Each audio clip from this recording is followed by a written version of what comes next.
Hello, hello, hello, everybody. Welcome back to the Pipeline Podcast, episode 122. I'm your host today, Darren McClymans, and joining me today, returning his first episode of season 3, Connor's Hell yeah. back. Hello. Hey, thanks for having me. I'm excited. Welcome to 2025, Connor. How have you Yeah, we're been? here. We're here. We're in the future year. One of those years that older films always said was the future, and now we're here. Doesn't feel very future.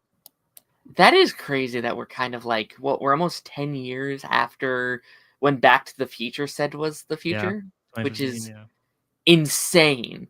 We're 6 years after Blade Runner said was the future. With 2019. I know. We're like, yeah, no, that that is crazy. Yeah. I've seen so many shows this year that reference 2025 as like the future. Is like, oh, everyone's flying cars and I mean, this is when the MCU was. Like, this is when they time jumped to, which at the time seemed like so long away, and now we're here. I was like, we're never getting caught up. And it's like all of phase 4 and 5 took place in like 1 year, and we're still not caught up. It's like, oh my gosh. That is crazy. It's crazy. But yeah, no, Connor, it's great to have you back on the show. It's been a minute since we did like a solo episode. Yeah. Was that some Walking Dead? Well, I mean, last time we had you on was the like group stream for ending of Superman Lois, and then previously it was like the start of Superman Lois. Oh yes, I forgot I was on for that. Yeah. And you know what? I think since you've been on, there's been a lot that has happened in like the world of nerdom that I did kind of want to get your like kind of speed round thoughts on some things. Like we had we had the Superman trailer, we had the Daredevil Born Again trailer, we had Commandos, we kind of getting a lot of these other setup stuff for 2025.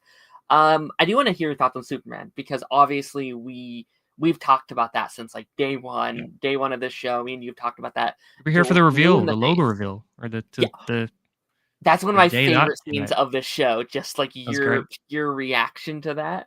But what did you think of that trailer? I liked it.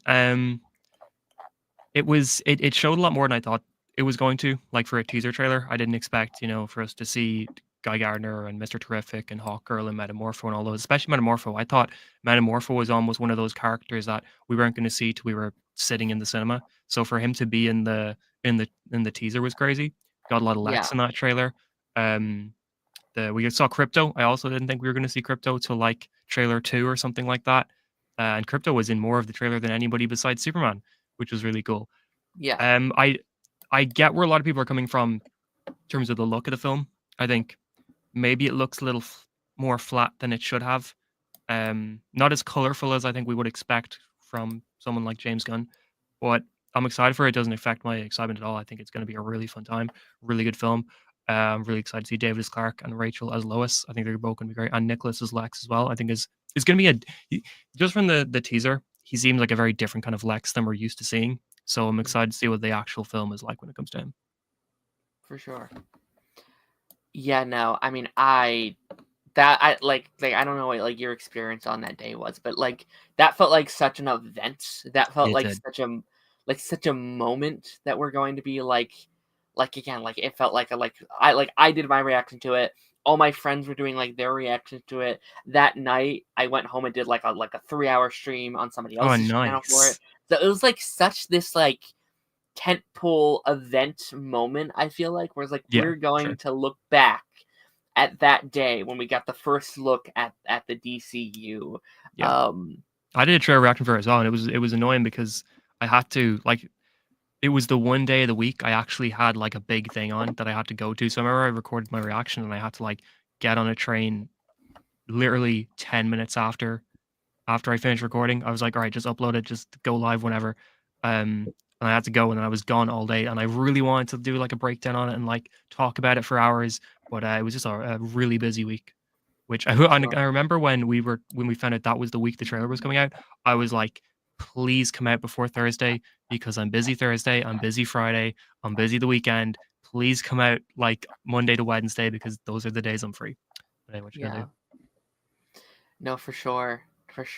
And what about Daredevil? Because like it's been like the last month has been like, well, this is Daredevil's year now. Like this is his time to shine. What's your kind of take on that? Yeah, I'm excited for it. I thought the trailer was really good. It was very similar to the leaked Hmm. trailer that we got, that we've seen a bunch of times that they showed it like a load of places. Sure. But it had a lot in it. It seems exciting. I'm really, really, really curious to see what they're doing with certain characters like Karen and Foggy, how much they're going to be in the show. I'm excited to see how Frank ties into it all. Like, what's going to be his Mm, reason for being in the show? Because we finished. You haven't seen The Punisher, have you not? The TV show. mm-mm. Are you No. gonna watch it before Daredevil? We'll see how fast I can get through these shows. Okay, okay. Yeah, because Punisher is the last one if you're going through, like, release order. Yeah. Um, yeah, well, with how The Punisher season 2 goes, I'm excited to see, like, what has been Frank's journey since the end of that show. Like, if there's gonna be a clear line of what he's been doing, like, has he was he alive during the blip, which is why he's kind of gone crazy a bit because he became very much like a Clint Barton kind of character who was just going Mhm. off killing people because there was so much crime and so much people going rampant and whatever. Like, what's he been doing, or has he kind of just been pretty isolated, from the world since everything? Yeah. Yeah, I really hope they address the blip because these are characters that we kind of lost like right before the blip, right? Just like Yeah, in season 3 universe. was 2018, and then late Mhm. 2018, and then Endgame. So it was like the show came out during that year of where we were waiting for Endgame. Yeah. And they said that this show takes place 6 years after the original series. Yeah, so that would make sense. That'll be 2025. So Oh, yeah, no, that'll so be like 2024 if it's 6 years after. Yeah. yeah, so this should be like right after people come back, it seems. Like it seems like it's Should right be. around Yeah. that era. So like I mean, I think we talked about this like a year ago, but like my original theory for the show was like, oh, it's gonna take place during the blip. And that's why Yeah. Fair like Foggy and Karen aren't there. And then Yeah. season two is everyone coming back and seeing the like repercussions of all that. That would've been really Um cool. I would have been very into that. So yeah, I'm Yeah. I'm going to be curious to see like obviously we hear that he like crossed a boundary, he went over the deep end. Was that because of what happened during that era? Was Fisk gone? Was Matt See, I don't think Fisk was gone because Echo sorta took place during the blip, and then You're we right, saw you're right, the you're right. stuff in Echo where Clint was going after Fisk's men. So I think Fisk was still around, but I wonder if that means, like, Matt was gone, so that's why Fisk got to climb up the world That so would have been much. cool. Yeah. Yeah, that'd be cool to see. Maybe that's like in his mind the like line he crossed where it's like, Yeah, well, the line was crossed because I wasn't here. Like I wasn't here to do nothing. And he like it literally is him being born again in yeah, this like that'd be cool. new like him seeing all the work he put in all those years as Yeah. Daredevil is gone. The opening Completely shot rubbish. of Yeah. Daredevil is him coming back, and then the first thing he sees is, like, Fisk posters everywhere, and he's like, "What happened? What is going on?" Which is crazy that he's even like eligible for mayor. Yeah, Because like I just finished season one a couple weeks ago, and it's like you had a traffic parkade. Like you were in the yeah, street getting beat down. You're yeah, on the news as this terrible guy. yeah. How did you even how do you I mean I say that and then like in the US right now we have like a like convicted like criminal, but Sure, yeah. like how did you let this happen? How did we do this? This is Yeah. crazy. Yeah, 'cause I've Um finished rewatching the finale of season 1 2 days ago, and it's like he has people just gun down FBI agents or whatever, and then he gets put back in prison, and then obviously, like, he gets out again later on in the show because of season 3, but when he goes back in season 3 into prison, you feel like that's it. There's no way he's getting out. Like, that's him gone now. And I don't think Echo cleared up how he got out or anything like that, did it? Like, he was under house arrest for a bit, I think, was what they were sort of implying, but I don't yeah. think we saw a whole lot of how he's out and about now. Yeah. Yeah, no, that's gonna be really fun to kind of get to explore a little bit. And then Creature Commandos as well was like the start of the DCU, which is crazy. Like I still don't think I fully because it doesn't really feel like it yet. Like it's like that still feels like a Yeah, DCEU project to me. But like yeah. no, we've technically seen the first DCU project. I have it in my ranking on Yeah, we're in it. Letterboxd or yeah, like it started. You weren't the biggest fan, right? You were kind of iffy on it. I I thought it was a fun show, but I definitely felt like, I don't know, the fears I had about it being the first DCU project weren't fixed by having seen it. Sure. I'm still like, I don't know why this couldn't have come out a year from now, or like, you know, change around. I don't know when Peacemaker's coming out. We're hearing like August, I think, for Peacemaker. Like, Mhm. switch those timelines around. Have Creature Commandos come out in August. Have Peacemaker come out towards the end of the year. I don't feel like, having seen it now, I'm like, oh, this makes sense why this is before Superman. If anything, I still feel like we should have seen Superman first. Um, but I thought like it was a fun show. The flashback stuff was the best in it. But even as far as James Gunn projects, I thought it was not as good as his Guardians of the Galaxy stuff or his Suicide I Squad agree. or his Suicide Squad stuff or his Peacemaker stuff. I'm still like, Right. if I was to rank all of those right now, Creature Commandos will be at the bottom of the list, which I feel like for your first DCU project, it should be something you're straight away really into and like, oh, this Right. is really good stuff. Yeah. Yeah. I mean, to me, it's very apparent that that was made for the DCEU, Yeah, and I think that's my I understanding too. I actually think it would have worked much better because it does just kind of feel like, oh, a little thing that's just like his Suicide Squad era, and I think that fits better because it's like, okay, James Gunn just has his era, his like Yeah, overall corner of the DCEU. He can work, he can make his Waller, his Suicide Squad, his Peacemakers, his Creatures. That's yeah. fine.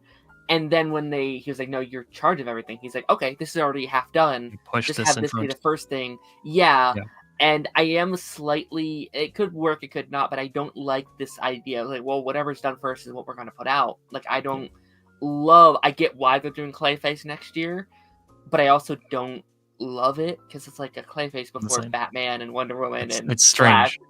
It's Yeah, it's strange like, choices. ugh. Yeah, I don't It know. See, like, this is my issue is that I get, that they want to just have projects that creators are passionate about, make those first kind of thing, where it's like you're Right, making sure quality is the most important thing. But I feel like there also needs to be a balance between quality being important and actual projects that make sense for your overall universe, if that's what you're doing. right. So yeah, but it's also like the what you're saying about the DCEU stuff, like that silhouette shot of Batman, that could have been Ben Affleck's Batman, and it would have It's made Ben no Affleck. difference. Yeah, You know? yeah, 100%. It looks like Cavill Superman as well. Like Yeah, it doesn't look like David Cornsweet. So I 100% think. And to be fair, he did say that like, oh, we made it very just kind of whatever because we don't know what these characters are going to look like yet. And I think that's valid. That's fair. Um, you don't want to put yourself in a box of being like, well, now when we do Batman and Wonder Woman, they have to look right, like this. right, 100%. I've kind of stepped away on the show like this year a little bit, talking about like what I've been watching during the week, mainly because Sure. I've kind of done a whole other thing on that, and I've been doing kind of more of like a this like Q&A kind of thing with my guests. But I do want to hear things you've been watching during the week because it has been a while since I've chatted with you. I've watched so much stuff. I feel like January has been my catch up year or my catch up month for movies where Yes. like but it's like I didn't watch nearly as much movies last year as I saw a lot of stuff in cinema, but I didn't like watch a lot of movies in general than I have the years before that. So Mhm. January has kind of been like a month where I've just been watching so many movies, and a lot of them have been movies from 2024 that I missed, mainly because Ireland is annoying with release dates. So a lot of like the later stuff in the year, the Oscar films, we don't really get over here. And if we do get, they're always Mhm. super awkward release dates. It'll be like, oh, you can catch it this Saturday at 8 o'clock, and if you don't catch it, then you're not going to see it, sort of thing. Like I know that like we got a real pain here in cinemas at the moment, but the release dates for it or the times to see it are super awkward. That it's like Mhm. it makes it hard to see it unless you just watch it online. Right. So I did Nosferatu, which I absolutely loved. One of my favorite films last year. I did A Real Pain, which I also absolutely loved. One of my favorite films last year. I did The Wild Robot, which I also absolutely loved and was one of my favorite films Yes. last year. And it's like, I'm thinking now maybe I should have waited to do my top 10 because I made a video on my top 10 films of 2024, and already that list is completely different because like it was like Yep. Dune in first place and then Challengers in second place. Yep. And now it's Dune, A Real Pain, Nosferatu, The Wild Robot, and then Challengers. It's like I watched Heretic as well, and that ended up in my top 10. I Mhm. was a big fan of Heretic. But yeah, just kind of catching up on a lot of movies, which is fun. Yeah. I I agree with you. Like my favorite of the year list at the end of 2024, it's always like mostly blockbustery things I saw, Yeah. and then come March, it's like, well, they're all just the Oscar movies I Yeah. caught up with over the last couple months. Yeah. I'm so happy that you liked The Wild Robot. I I was a didn't think I was little going to, and I loved it. I don't know why I was so afraid that you wouldn't. I guess it's just because I feel like some of the times, like, the animated movies I love is like, "Oh my gosh, you're gonna love this," and it's like, "Oh, wait, you didn't love it, okay." I Um, I'm just annoying with films like that that like everybody is telling me for months and months and months it's the yeah, greatest that's thing fair. ever. And then I finally watch it and I'm like, well, that wasn't that great. And then the Wild Robot, I was like, oh no, this is one of those films that yeah, I get why everybody loves this. And the music for it was so good. I was so impressed Yeah. by the music. That might be my favorite animated film. Well, I guess outside of the Spider-Verse stuff, that might be my favorite animated score of all time. Like that was so good. Yeah, no, that was such a great like, there was such a vindication, because I called that movie was gonna be great even before Sure. that trailer came out, Sure. because it's the last movie under that Pacific Animation studio, Yeah. that studio that, like, animated the movie, and I was like, "Okay, that sounds very exciting," like, they had said things about it. That trailer came out. I was like, "Oh," I don't know if you've seen the trailer. That first trailer they put out is one of the most beautiful trailers I've ever seen in my life. I don't think Like, I it saw the is trailer. you should definitely watch the trailer, because it is I'll check it like out. it feels like you're watching, like, a Animal Planet something. It's like, Oh, "Holy cool. shit, this feels insanely good." Like there's no voices. It's very just Yeah. like her looking at the world, and like, the all the things. Um and it's very beautiful. So like, oh yeah, this is gonna be one of the best of the year. And every time I talked about it with someone, they're like, "What do you like? What movie are you even talking about? Like, I don't know what you're Yeah. talking about." I was like, "Okay, whatever." And then when it came out, everyone else was like, "Holy shit, yeah, this is fantastic." To the point, the first time I actually watched it, I didn't like it that much. Oh, really? Like I loved it, but like my Yeah. expectations were Through the roof. Yeah. yeah, and like based on that first trailer, it almost looks like a slightly different movie. Like it looks more like a non-dialogue, Mm. I thought kind it of was gonna be silent that. film. I Yeah, actually thought it was gonna be more like Silent and then, like, no, all the animals are talking, and it's yeah, like a fully full film. yeah, and I think that's why the first time around it threw me off a little bit, because it was just a different film than I was expecting. It's like, oh, okay, this is more like cartoony than I thought it was going to Sure. be. And I saw it a second time. It's like, oh yeah, this is one of the greatest anime movies of all time. Like this Yeah. is like it destroyed me, just absolutely. I think I'm probably going to put it on my favorite film list. I think I it's on already put that. it on mine. Ah, hell yeah, I that's so exciting. I have, a list on Letterboxd where it's like any film I give 5 stars goes on, like, my perfect films of all time list, and it's on Yeah. there at the moment. Yeah, I'm always so skeptical putting like new movies on there though, because I have that like You put on what you like. recency bias thing. It's like, I don't know. But no, I that's thought when incredible. I started it, I was like the first 20 minutes or so, I was kinda like, "I don't know if I'm gonna like this." It feels like a mix of Wall-E, which I do love Wall-E, but I was like, it feels like a mix of Wall-E, a bit of The Good Dinosaur, a bit of, like, Brother Bear in a way as well. Just a lot of Right. those, like, animal/robot focused animated films that I don't really like The Good Dinosaur or Brother Bear that much, but Wall-E I was a fan of. But I think the film pretty quickly shows why it's different and shows why it's something that you're not Yeah. expecting it to. Like, I don't know, it's about 50 minutes in, but where Roz sends like, she watches him go and he's flying off, like, that's where another film would end. But no, this one keeps Yeah. going for an hour beyond that, and then seeing her, like, help save all the animals from around the place when they're in the big blizzard, just Yeah. it's so good. Yeah. Like that movie has such a great theme of like real life consequences, and Yeah. it's like the wilderness is brutal. People just die, and it's like, oh, okay, we have to move on, because Yeah. like there's nothing else we can do. And like I love how it ends, because it's like she has to go away. Like they have to Yeah. lose her, and they have to like sit in those consequences, which is why I'm nervous for the sequel, because we're I supposedly was gonna getting. ask for that because you said the studio's gone now, like, they're not animating stuff anymore, so, like, how's the second one gonna look? I don't know how they're going about that. Again, like it's just like that Pacific studio that had did some of the DreamWorks movies and stuff like that. Yeah. So I don't know exactly. And like again, I was concerned, because like when I walked out, I was like, I don't want a sequel to that. That was perfect. I don't want them to touch that. It was a But good start. there's 3 books like in the I did series see it's that, yeah. based on. There's So it's like there's a whole so trilogy. it's like what who am I to say don't do a sequel when there's literally books it's based on. So I hope they can I don't know, they Yeah, can do I that feel like the justice. art style was really good. I wouldn't want them to mess with that too much. You know, like, it worked for the first one, keep it going for the next 2. And I then, agree. Oh, it's it gorgeous. feels like a weird time to shut down the studio after kind of an amazing film like that. Yeah, again, I don't know all the specifics. I just know like that was the last one DreamWorks was working on them with, or something along those lines. What did I watch this week? I've slacked on the stuff this week. I've been so busy, but I've been going through Jessica Jones, which has been. Yep. I can't believe how good that Great. show is. Like, I think I Very forgot how good that. Like, I had seen season 1 previously, Yeah.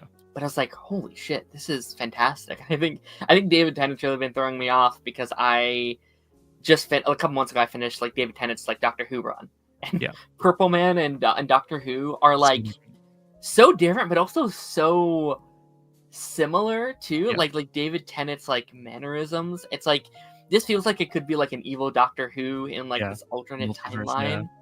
And he's so like I hate it because he's obviously this evil person, but also there's back in my mind it's like I don't know, he's kind of like you kind of want to like follow him because he's so like charismatic and fun, and like I'm adoring that. I'm hoping to finishing that tomorrow, the season. I watched A Complete Unknown. Oh, did you see that? Mm-hmm. Do you like it? Yeah. No, I mean biopics. Like I think biopics are always weird for me because I don't know music. Like obviously I know of Bob Dylan, but I don't know anything about Bob Dylan. Like he's just like this musical face.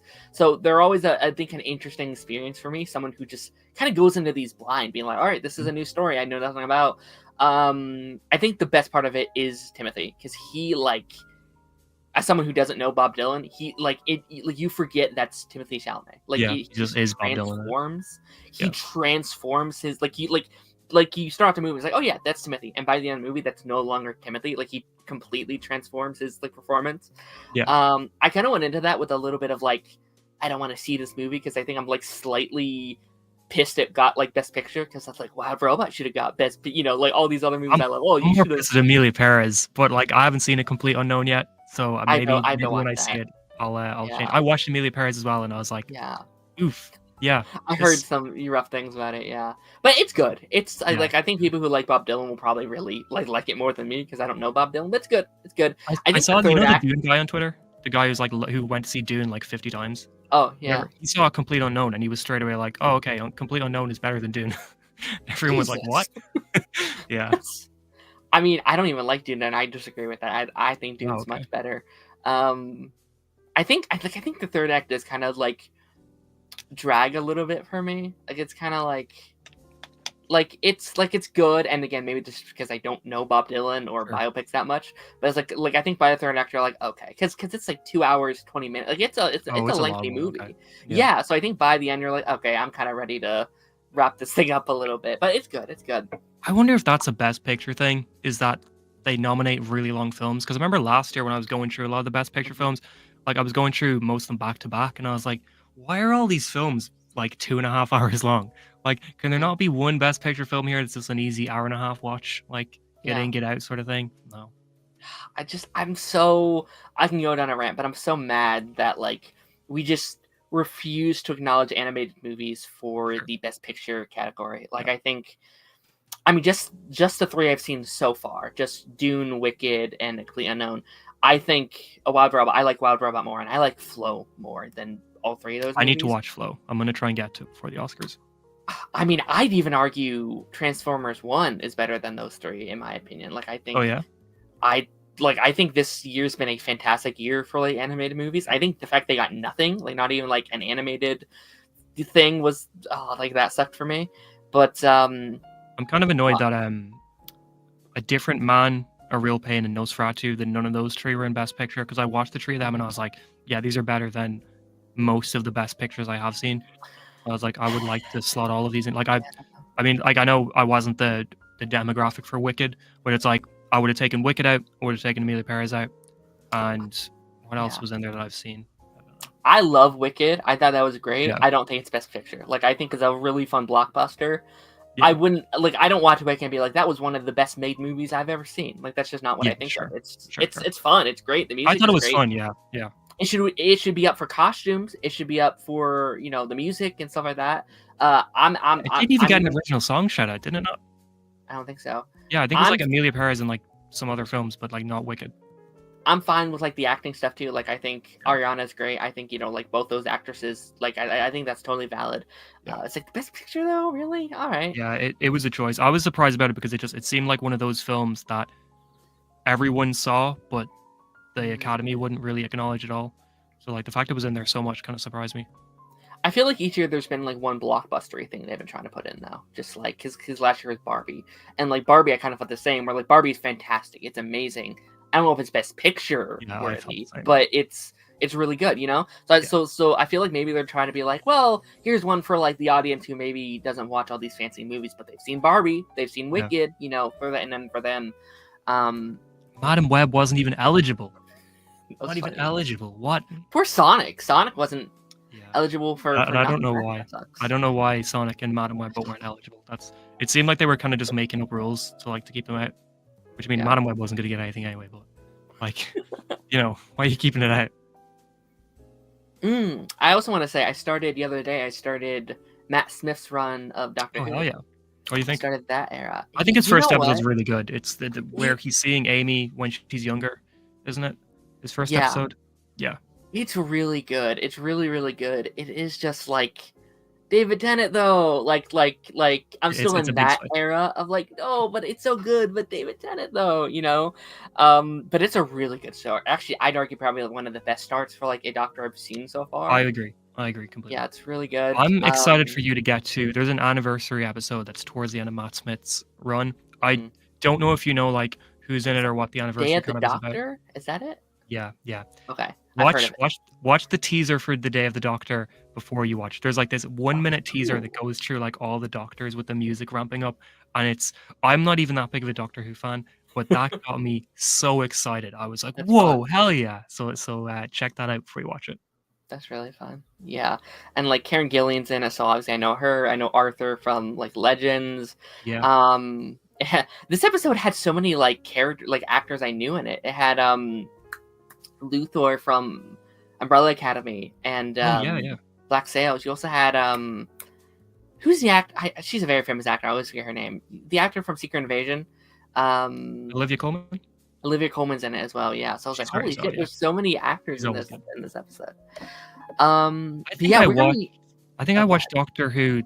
I think I started the Matt Smith run right around the time Legends season 1 was coming out. So I think I was watching like Arthur in that the same time I was seeing him as Rip Hunter for the first time. So it was it was cool to kind of see two completely different characters at the same time. That is very fun. Okay, we're gonna be obviously jumping into our news stories here in just a second, but there's something I do want to pull up with you. So this time last year, I think it's the end or the first. I think it was the second episode of 2024. Okay. We did our most anticipated comic book comic book projects of that year. We kind of ranked them. Mm-hmm. Okay. And I said in that episode, maybe in about a year we can revisit this list. Oh, cool! And see if we agree with our assessments on what did we put them in the best placements? Yeah. Were we right about how they ranked up? And I was kind of looking at it beforehand. I was like, okay, very interesting.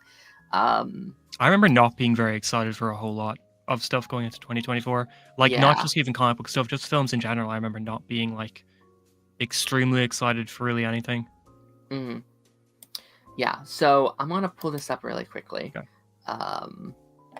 Invincible season 2 did come out last year. Wow. It did. How do can I full screen this more? Hold on, give me just a second. Nope. That's we had Superman and Lois in an A and not an S. It's crazy. You know what? This can work, I think.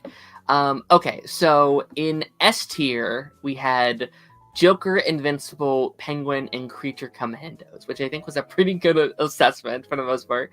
Sure.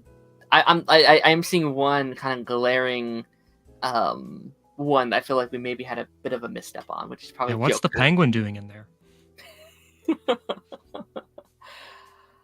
Yeah, I mean, I loved Invincible. I thought season 2 was fantastic. I thought Penguin's one of the best adaptations of a thing ever. I thought that was fantastic. Creature Commandos, interesting, and then Joker. I mean, I would definitely move Joker down. Like if I was ranking this now, I'd probably put Joker in a D or a C. I would probably put Creatures in a B, probably. Same. How about you? I'd probably move Invincible down maybe to A because I liked season 2, but I think I wasn't as into season 2 as I was season 1. But Hmm. I think I don't know. It was weird because when we were making this, we would have already have seen the first half of season 2, and we were waiting for the second half, if I'm correct. Didn't the second half come out in like March? So I think You're didn't it co- Yeah, it started in December. Yeah, it started in like December, and then yeah, part two came out in March. yeah. You're right. Uh, So I will say I think I'm more excited going into season 3 than I was going I'm into really the back half excited. of season 2. Yeah. I think I'm like, and I think that just goes to the fact that we only had a year between seasons. Like it feels more like a normal, we're going back into. Whereas with Invincible, we were sort of, I don't know, like annoyed a bit at the break. We were like, this seems unnecessary. It seems like they're dragging out the season a little bit. But now, like, we're getting a full season going into next week. So Mm, I agree. I agree. Okay, in A we had Eyes of Wakanda, which still has not come out. That's supposed to come out this year. Superman Lois, Batman the Caped Crusader, and The Boys. And you mentioned Superman Lois, but I think we just said it was an A tier because we were nervous about a lot of the behind the scenes stuff. We were worried about yeah, the yeah, writers, the I cast for not sure being was. there, the budget getting cut down, the current state of the CW. Yeah. So to be fair, I actually think A tier is probably a good assessment. Like I think just like where we were at the time. How about Yeah, you? this would have been right after we heard about the fact that they halved the writers' room, where like half of them Yeah, got let go or something like that. And I was like, that worried me more than hearing about the cast not being in it or hearing about the budget concerns. I was like, well, if they're losing half the writers, there's no guarantee that the season will be nearly as good as what we expect from the show. Um, so yeah, I know you're right. That probably suits there. Batman Cape Crusader. I don't know. I thought it was solid enough, but I'd probably have moved that to a B. The Boys, I know The Boys season 4 was my least favorite season, but it's still it's still exciting. It's still an event show. I it's good. probably Yeah, think it deserves to be an A still. I agree. I think it's like a high B or yeah, high B, low A for me, just based on season four.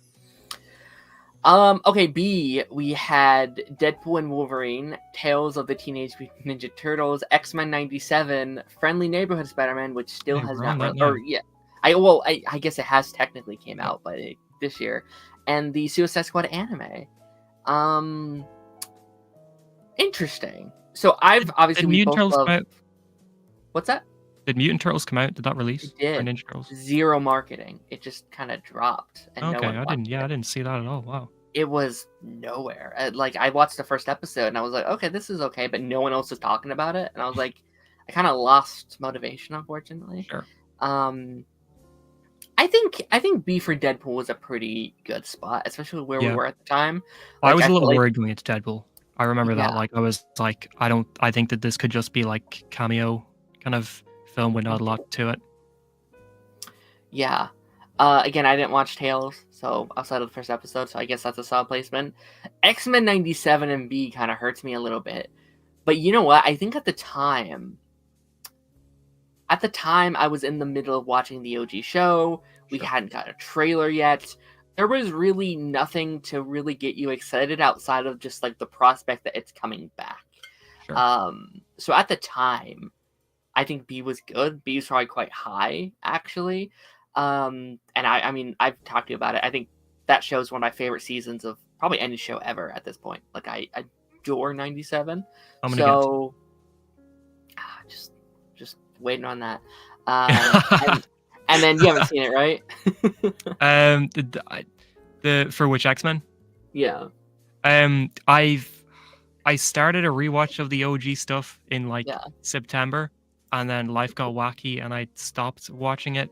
But I'm going to force myself. I've been planning this super mega MC or like not my MCU Marvel watch for forever, where I'm going to go through every single Marvel thing I haven't seen, like starting from like the I don't know what like Howard the Duck in the 80s and like going through the Captain America 90s Oh films and then going wow. through all the animated stuff. And I'm thinking now I just pick a day and I just start that and then I just go through everything. And X-Men's Amazing. gonna be on there. Again, Spider-Man just started, so we can't really talk about that. And then the Suicide Squad Okay. anime, I still haven't watched.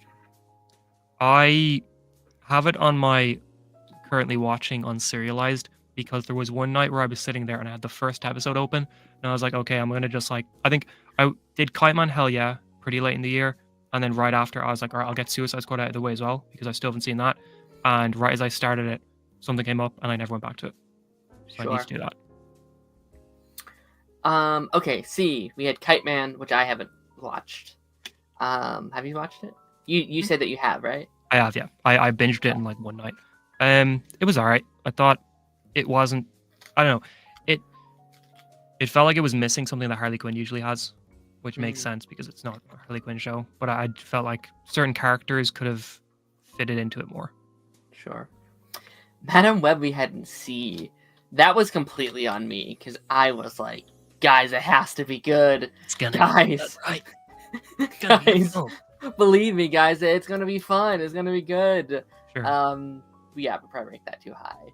The Megamind series, I didn't watch it, but I heard horrendous things. Oh, really? Like, Wow. oh my gosh, it got bullied online. It's just like one of the worst shows people see. Like it, yeah. Wow. People hated it. It was like, okay. Well, but yeah, because it had a movie and a show that kind of came along with it. Like, and again, people love Megamind. Like that movie has such a cult following, and it was like, why are you massacring such a beloved Wow. IP? I didn't hear anything about it. Oh my gosh, yeah, people hated it. Umbrella Academy aired its final season. Did you see it? I did. Yeah, I watched it. It was one of the shows I actually got on pretty quickly. Like when it came out, I didn't really wait too long. I just kind of blazed through it because it was only 6 episodes, so it was easy enough to kind of just watch it all. I think. The final 2 episodes definitely do a lot of things that they shouldn't have. But I was kind of into it for those first 4. I thought it was solid enough. I agree. Yeah, it very clearly turns into a good season to like, oh shit, this is the final season. Yeah. Wrap it up. Do the stupidest stuff you've ever heard.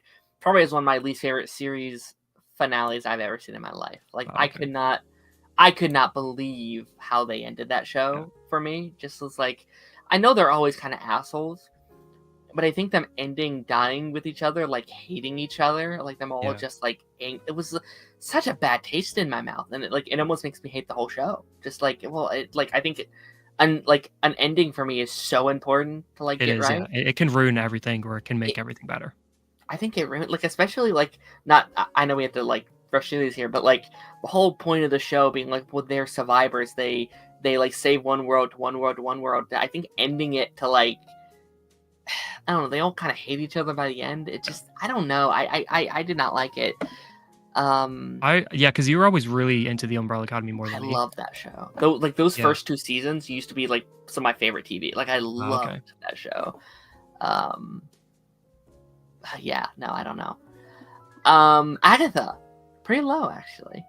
Which I get. Like at the time I get it. I was like, we don't need Agatha. We're Moon Knight season 2. We're Miss Marvel season 2. We don't need Agatha. What are we doing? But I mean, Agatha seems cool now because it's like I liked it more than I thought I was going to. I remember the first 2 episodes I wasn't into, but then kind of the more it started going into the Witches Road stuff, the more I was like, okay, this is really cool. I thought Aubrey Plaza as Death was an amazing casting choice. I thought that was so cool. But it's like, it seems like they're doing sort of 3 separate anthology shows, like WandaVision, Agatha, and then Vision Quest are all these 3 tied together shows that are their own shows, where it just, I feel like maybe it should have just been one show, but like an anthology show where like WandaVision season 1, Agatha season 2, Vision Quest is season 3. Kind of like, I guess, True Detective or Fargo or something like that. Which I wonder, like, would that have made people more likely to have watched? I mean, Agatha did well viewing wise from what I saw, but I wonder if Agatha would have gotten more numbers if it was season 2 of the same show as WandaVision, or if like that would have made people not tune in. I think Marvel could legitimately just invest in one show. Yeah. Like I think they could do one Marvel show. Yeah. That they air like maybe a couple times a year, and it's just an anthology. It's like each season's like 8 episodes of a character instead of doing like 50 shows. So it's like, here's Miss Marvel, and here's Moon Knight, and then here's Agatha, and here's one, So, and I feel like that's so much less daunting for people. Like, if they have to look at that and be like, oh, I have to watch 7 shows, that's scary. But if you tell them, hey, you just have to watch one show, that's like 7 seasons. I think that's a lot easier. to I kind of agree. Yeah, wrap your mind especially around. if did like the seasons are like you said, like 8 episodes long. It's more seems that Yeah, people are more likely to want to see it. yeah, for sure. I think that'd be sick. That's probably what I would do. And then obviously you would have things like that are like ongoing, like Daredevil. You can obviously have as like an ongoing series, but like things are meant for one season. I think that's how I would do it. Yeah, agree. Okay, final row. Um, what is that first one? The Watchmen Oh, movies. the Watchmen animated movie. Yeah. Did you watch that? I didn't. So it was around because I was saw the first two parts of Crisis on Infinite Earths, and then part three came out, and I think Watchmen came out right after it. But there were two Watchmen films, so they like had chapter one in August and then chapter Part two two. in Yeah. in February or not February in November or December, and the two of them and Crisis Part three are like on my list of I need to get to them. Pretty soon. Right. For sure. And then Craven and Venom 3, bottom tier. I I thought think that Craven makes was better than sense. Madam Web. I thought it was better. It's the only like modern big comic book movie I haven't seen. I haven't gone yet. Gotta get. I mean, I think as soon as they announced that like they're done, basically, Yeah. I felt like, oh, I'm free. I don't have to watch this anymore. And I hate that that's how I view some projects, but like I'm not wasting time watching a thing that's probably going to be bad anyway. Yeah. I mean, they're Especially if making there's them to keep homework. the rights or whatever, aren't they? That's the only reason they're making them. Yeah. Yeah, I don't know. It's interesting. I'll probably watch it now that it's on streaming, just for if I can like complete the bitch. But Yeah. I thought it was paced better than a lot of the Sony stuff has been, okay. and I thought the action was more enjoyable than we were expecting. Wasn't a good film like by any measure of, stuff, but like it's more watchable than either Madam Web or Morbius were. Mm-hmm. I agree. I mean, I don't agree because I haven't seen it, but I've seen on another show I do. We they always bring up a certain like ADR scene that's in the movie, and Yeah. it's just like, That's man, what were they thinking? Like that's they're not good with it here. Yeah. again, it's like out of context, obviously, but it's also like I don't know a context that makes that scene better. I don't know. I mean, Madam Web had that too, with like the villain having the constant stuff where it was very Yeah. clearly whatever the audio was doing was not what he was saying. I don't know. Yeah, for sure. But okay, we're gonna try and zoom through some of these news stories because we've already been streaming for 40 minutes. That's crazy. Whoa, well, we have to talk about Craven for a while. It takes Yeah, up of some time. course. It takes up some time. It's been a very big news week. Like I did our after the credit stream this week where we normally talk about shows. We were missing a guest, so we kind of pushed back what this stream was meant to be, and we kind of talked about news over there, and there's still a bunch of news to talk about, even though we talked about 3 or 4 things over there. So we're gonna be hopping in. This one's kind of like fresh off the presses over the last hour / yesterday. So last week, me and my guest talked about the fact that Doctor Strange was not going to be in Avengers Doomsday. No, he is. And now we have a bit of an update on this story. So Doctor Strange will now appear in Avengers Doomsday, and Chris Evans has said he will not. He will not be in Doomsday. So let's focus on the. Does that mean Captain America 5 is the film between Doomsday and Secret Wars, and it's Steve's Cap and Falcon's Cap teaming up to like why do I call them Falcon? Sam's Cap teaming up to battle the Serpent Society. Hell yeah! I mean, this was interesting because like I was very surprised when it had come out that he wasn't going to be in the movie because it was my headcanon for years. It was going to be Sam's Cap leading it, co-led by Doctor Strange and Captain Marvel. I had always just imagined that was the new trilogy of characters. So when that had come out, I was like, okay, interesting. Are they going to be setting up Doctor Strange 3 in the meantime? Is that why he's not involved?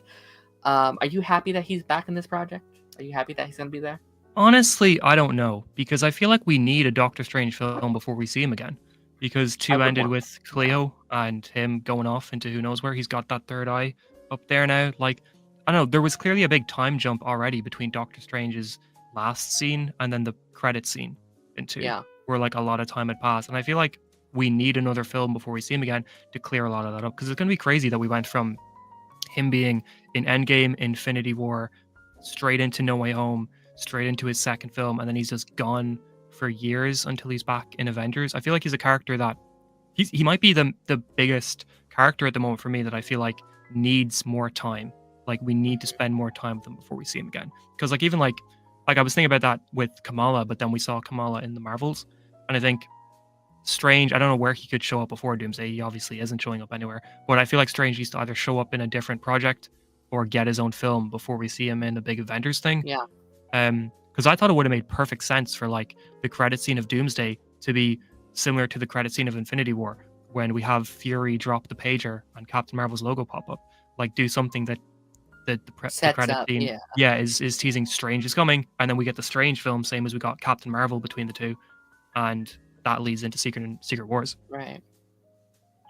Right. I mean, we do technically have unlisted dates for Marvel movies. Now, we don't know what they're going to stay the same. We have that February date, and we have that November date.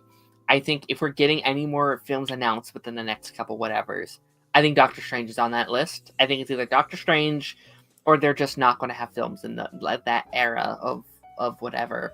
I mean, I think it would make a lot of sense to have Doctor Strange set up either Doomsday or Secret Wars. That makes a lot of sense to me. That makes sense that you would want to have.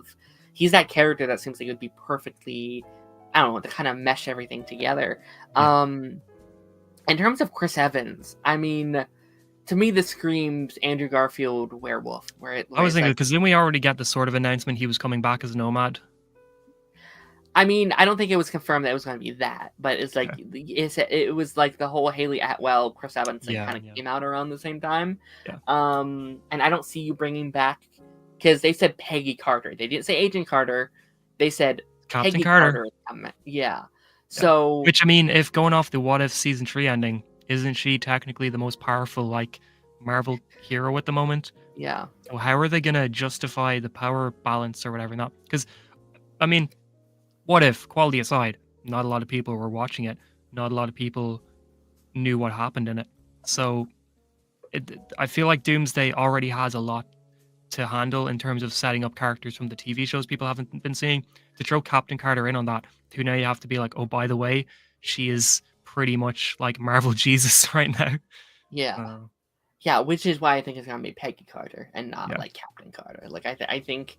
Like, I mean, I've said I would not be shocked if they literally grab them from where they are in the past. If they literally like, whoop, you're helping us now. Here you go.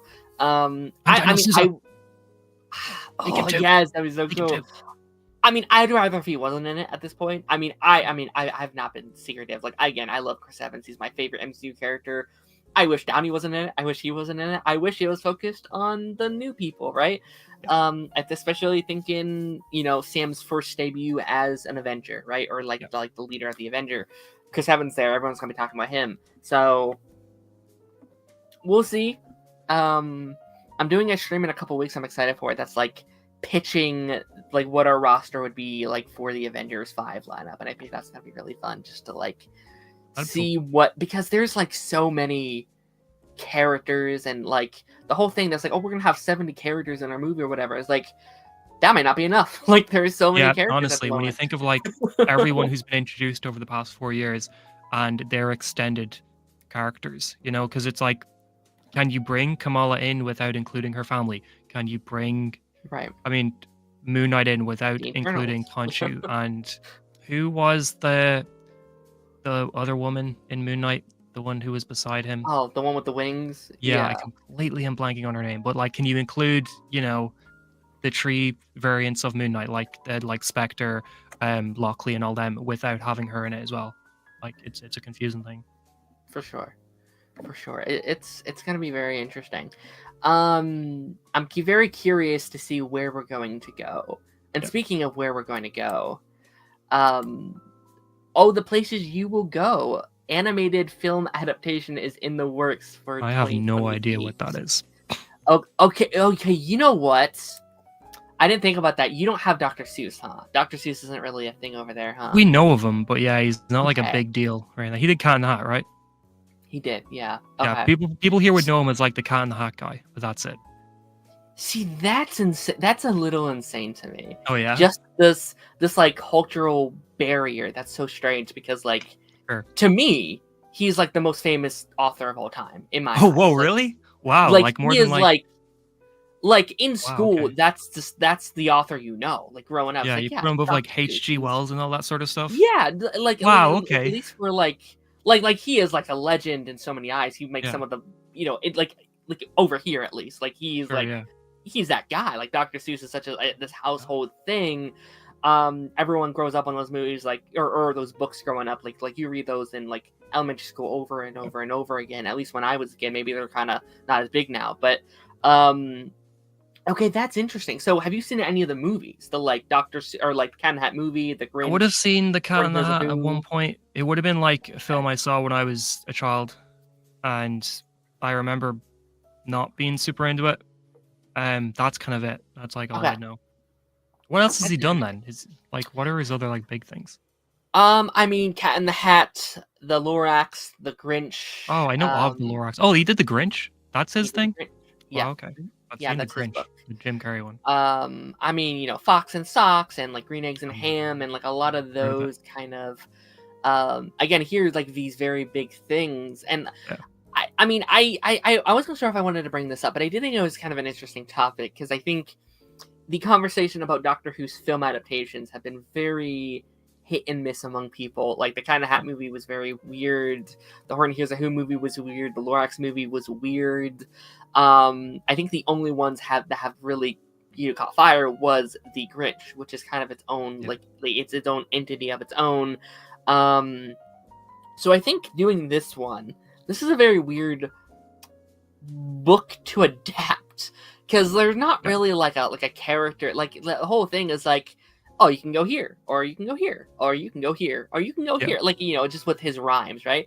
So Yeah. there's not really like a plot or like a character to like. It's not like Cat in the Hat or The Grinch or The Lorax. We're like, oh, this is the title character of this book. It's like you can you can go here. It's like, okay, Yeah. I'm open to this, especially being animated. Like that sounds like it could maybe be cool. It sounds like a book that you would want to like kind of do whatever you want with it. Just kind of like put the Dr. Seuss IP on screen and then Yeah. completely do your own thing completely, kind of thing. And again, this wasn't one, to my understanding, that had like an animated adaptation either. Because like back in the day, almost all these books got like animated like 20-30 minute features. Yeah. That's basically just a book, but animated. With someone voice acting, stuff like that. Like a live So storyboard sort of thing, right? basically, yeah, Yeah. for sure. So this is interesting. I also wanted to just bring it up because we don't have to talk about this long. But there was a rumor going around for a while that they could now only do animated adaptations of these books. They weren't allowed to do live action things Grinch on these killed it. books anymore. Grinch Yeah. came out and they were like, never again. So I think that's gonna be interesting. I don't have much to say on it. I just thought I thought it was kind of interesting. Cool. Um. I'll probably Okay. not watch it, but hey, I'm happy for people who will. I hope It'll it's be everything they want. interesting.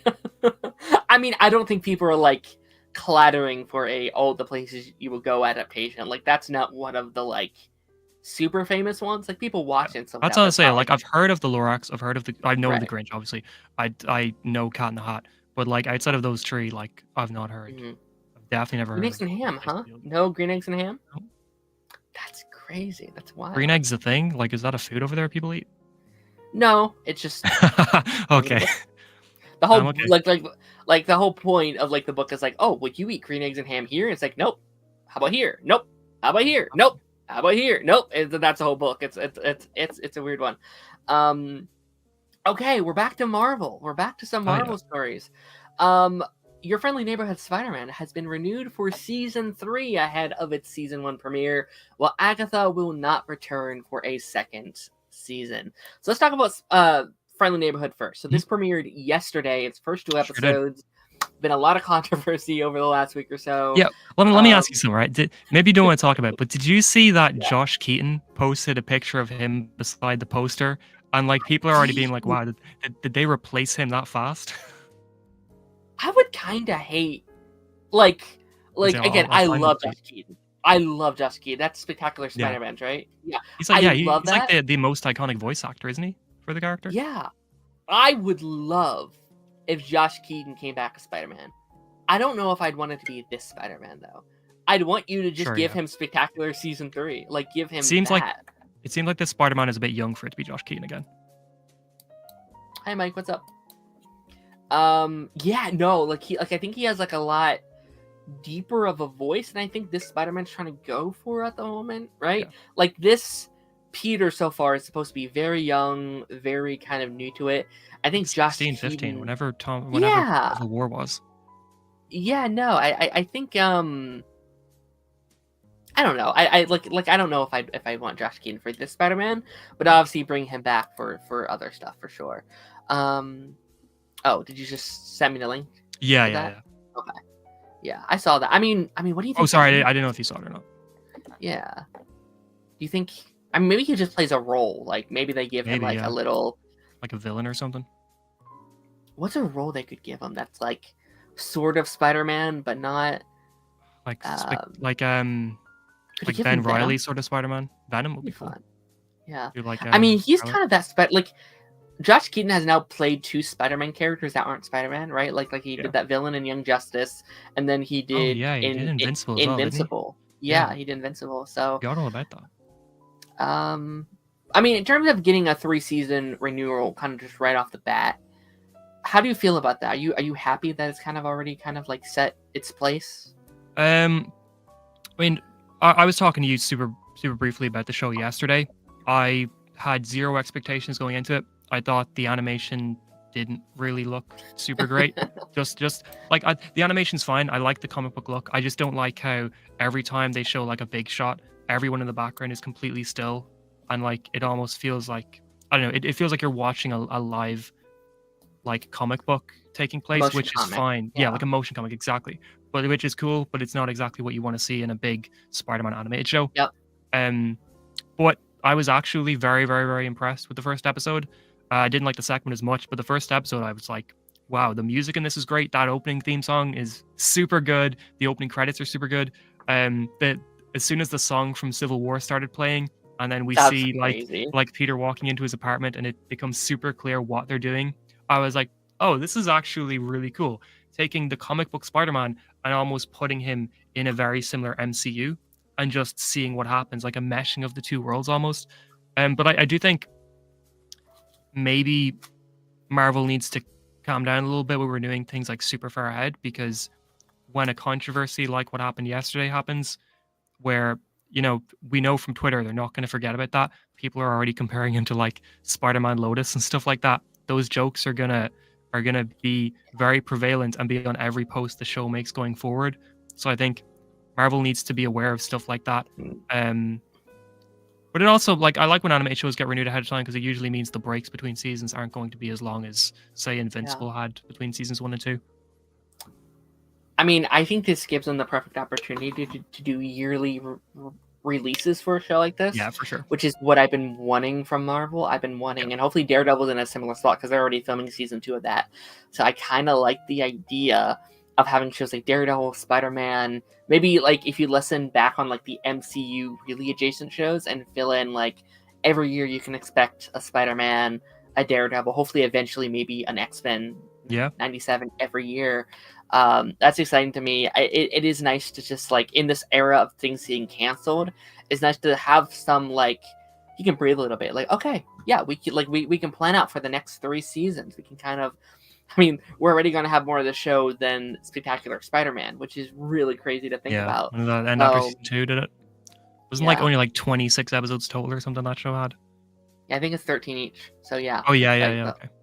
Yeah, they're gonna have more. But no, I'm excited for it. And in terms of Agatha, I mean, I was one of the people that was kind of pitching a season 2 of Agatha, at least while it was airing, because I said like, hey, these ratings were looking really good at the time. It's really cheap. It felt like an actual TV show. It didn't feel like a streaming thing. It felt like something I wanted. And there's a lot of lore. There's a lot of places you can go with Agatha, and obviously the ending I think kind of blurs the line a little bit of what you could possibly do. But I think this is very interesting, and what I thought was even more interesting is like one of the people behind the scenes that were making the show, they had said like, we don't like doing second seasons. We only like doing like one-off things, and that pissed me off a little bit actually, because it's like you're not making TV then, are you? He's like, so why aren't you making movies? Like why Yeah, aren't you doing a movie for Marvel instead? And I'm not saying limited series can't be a thing. Obviously, they can be. WandaVision was great as that. I think Loki was great as like this little 2-season thing. yeah. I'm just so sick of it at Marvel. I No, want I am like too. shows back. I want TV Yeah. back. I don't know. It feels like they almost like, I don't know. I get the vibe that Marvel Studios sometimes thinks of TV as lesser than Yep. movies, sort of thing. They think of it as like a lesser format, and that they specifically look for people to hire that are going to make a TV show, but on a movie sort of format. And thankfully, Yep. they're changing that now. We're getting showrunners. Daredevil Born Again is hopefully going to showcase that we're doing like proper TV again. But it for sure feels like they go out of their way to find people who are going to make a TV show like a movie. And outside of Loki, which I love, one of the main issues with the MCU TV shows that everyone has been saying is like they feel like they're ramping up to be a movie. Like the Yeah. last episode is essentially the big final fight that a movie would have. Right. I agree. And I guess Daredevil is really going to be that test because that's the Yeah. first one with the showrunner, with the show Bible, with people who worked on things like Daredevil and Arrow and Punisher. Like those are things of like what TV is. Yeah. So I think that's gonna be interesting. But then we have we're making TV, and then there's Vision Quest coming out next year. What that feels more like in line with what we've been seeing. We I have think it's Nova essentially coming. season 3 of this. I think Agatha's season 2 of WandaVision and Vision Quest is season 3 of the same thing. It feels like just like one show to me, kind of. Sure. But I mean, I don't know because like those like in terms of characters, like those feel like Yeah, they're two different. very different. Like Yeah. I think like Agatha feels like it could be like an extension of WandaVision, right? Like they feel like okay, they're in the same vibe. Vision Quest though feels like a very different kind of show. It's very seems like it's gonna be more sci-fi. We have Ultron involved. We have like even though it's part of like the same kind of like type of character, Yeah. it seems like it's gonna be more sci-fi. It's gonna be more I don't know that kind of thing. So It's like Agatha built on the Wanda part of WandaVision, and Vision Quest feels like it's building on the Vision part of WandaVision. right, Both right, shows right. are like digging into one specific. But I'm excited for Vision Quest because the showrunner Terry Matalas did Picard season 3. Like he didn't do Mm, Picard seasons 1 or 2, but he got brought in to do season 3, and season 3 was like seasons 1 and 2 are like very fine 3 out of 5 seasons. Season 3 is a 5 out of 5, and he came in and he right. just did that season, and he's already brought in a lot of the cast from Picard because he has certain people he likes to work with, and he brings them onto every show he works on. So I'm really excited for it because I'm like, well, I loved Picard season 3. I hear 12 Monkeys is great. I Mm, I I think he's going to be a really good showrunner. He seems to know how to make good TV. yeah, yeah. I'm definitely hopeful, and I do hope just like because like we don't have that many TV shows left like in kind of the canister of The stuff. animated stuff. That's kind of it. Yeah, like it's all anime, which I'm actually okay with. Like I love that we're getting more of that stuff. But so what we have Daredevil, we have Vision Quest, we have I guess we have like the Ironheart and like the Wonder Man, but like a Yeah, lot of that stuff feels like more one off. yeah, So I'm curious what like I'm waiting for things to get announced that are like okay, this is going to be like more like Daredevil, where it's like okay, multiple seasons and a showrunner and a show Bible and stuff like that. That's more kind of in line with like a TV show. I know we have Nova coming. I could see that being a multiple season. I could also see that I would being hope so. like a Yeah, one off. Yeah, I would hope it's multiple because I feel like you could do a lot going cosmic. you can go on that. Yeah, and I mean, I'm still shocked that's a show. I don't know why you don't do like a Nova movie. Like that's how I don't know. That's me though. Um, okay, we have two more news stories here that I want to jump into. Star Wars. Oh my gosh, talk about Star Wars. Whoa, never talk about Star Wars. The Rey Star Wars movie will reportedly be set 15 years after Episode 9. Now, we've been talking a lot about Star Wars on my other show with Taz and Darth. Oh, They love Skeleton Star Crew. Wars. Yes, oh my gosh, I loved that show. I Skeleton Crew was adored great. Skeleton Crew. It was really It's good. so good. Um, this is interesting. So I feel like the current state of Star Wars in a cinema has been very interesting. Like it feels like there's been a complete rehaul. They're Yeah, really trying to get back to this. We have the Mando Grogu movie next year. We have a lot of that kind of stuff. This movie as well, I think for a while was very confusing because it's like, is the Rey movie its own thing or is it just Episode 10? Or are they kind of one project? It does seem like it is its own project that sets up episode 10. Like we will have this movie as like a bridging point to episode 10. I mean, what's your thoughts on this? Like, are you excited for a new Rey movie? Are you excited to get Star Wars back on the like big screen? Star Wars in film is in the exact same place Star Trek in film is at the moment, where it's every single year they're announcing a new project that then doesn't happen, or like we spend years hearing about a project that then just never materializes. And I feel like it's really hard still to get hyped for a new Star Wars film because they never happen. Like, how many times have we heard about a new director or a new writer is signing on to do a new movie, like Patty Jenkins having her Rogue Squadron film that never happened, which sounded so Yeah. cool. Taika Waititi's Star Wars film isn't happening. Ryan Johnson had his whole trilogy that isn't happening anymore. It's like it's a lot of this stuff. But I will say, as much as I loved Skeleton Crew, as much as I loved Andor, as much as I liked a lot of Mandalorian, I think Star Wars always is going to feel like a film franchise, like a big blockbuster event film franchise where a new Star Wars film is like the thing everyone wants to see. Mhm. And I really want this film to happen because I would love to see Star Wars make a return in cinemas. Yeah. Like I want that experience of seeing a Star Wars film on the big screen again. I'm down to see another Rey project. I never had any problems with the character. A lot of the problems with the sequel trilogy were down to the writing for just the entire Yes. thing of just being weirdly paced films where it's like Force Awakens is a really good setup. Last Jedi kind of throws it all away, but then sets up other stuff, and then Rise of Skywalker throws everything away. Last Jedi set up and does its own thing. So it feels like the characters were casualties of the directors and writers never agreeing on what the trilogy was supposed to be. So I would like to see a Rey film that either is a standalone so that they can really focus on not having to set up other things and just focus on Rey as a character and see who she is, or a Rey film as part of a trilogy that is actually planned as a trilogy. But yeah, I think 15 years after episode 9 is the right shout. Like there should be a bit of a time jump. Yeah. Can make some changes to her character and see where she is now and see what she's up to. Yeah, I want to see it.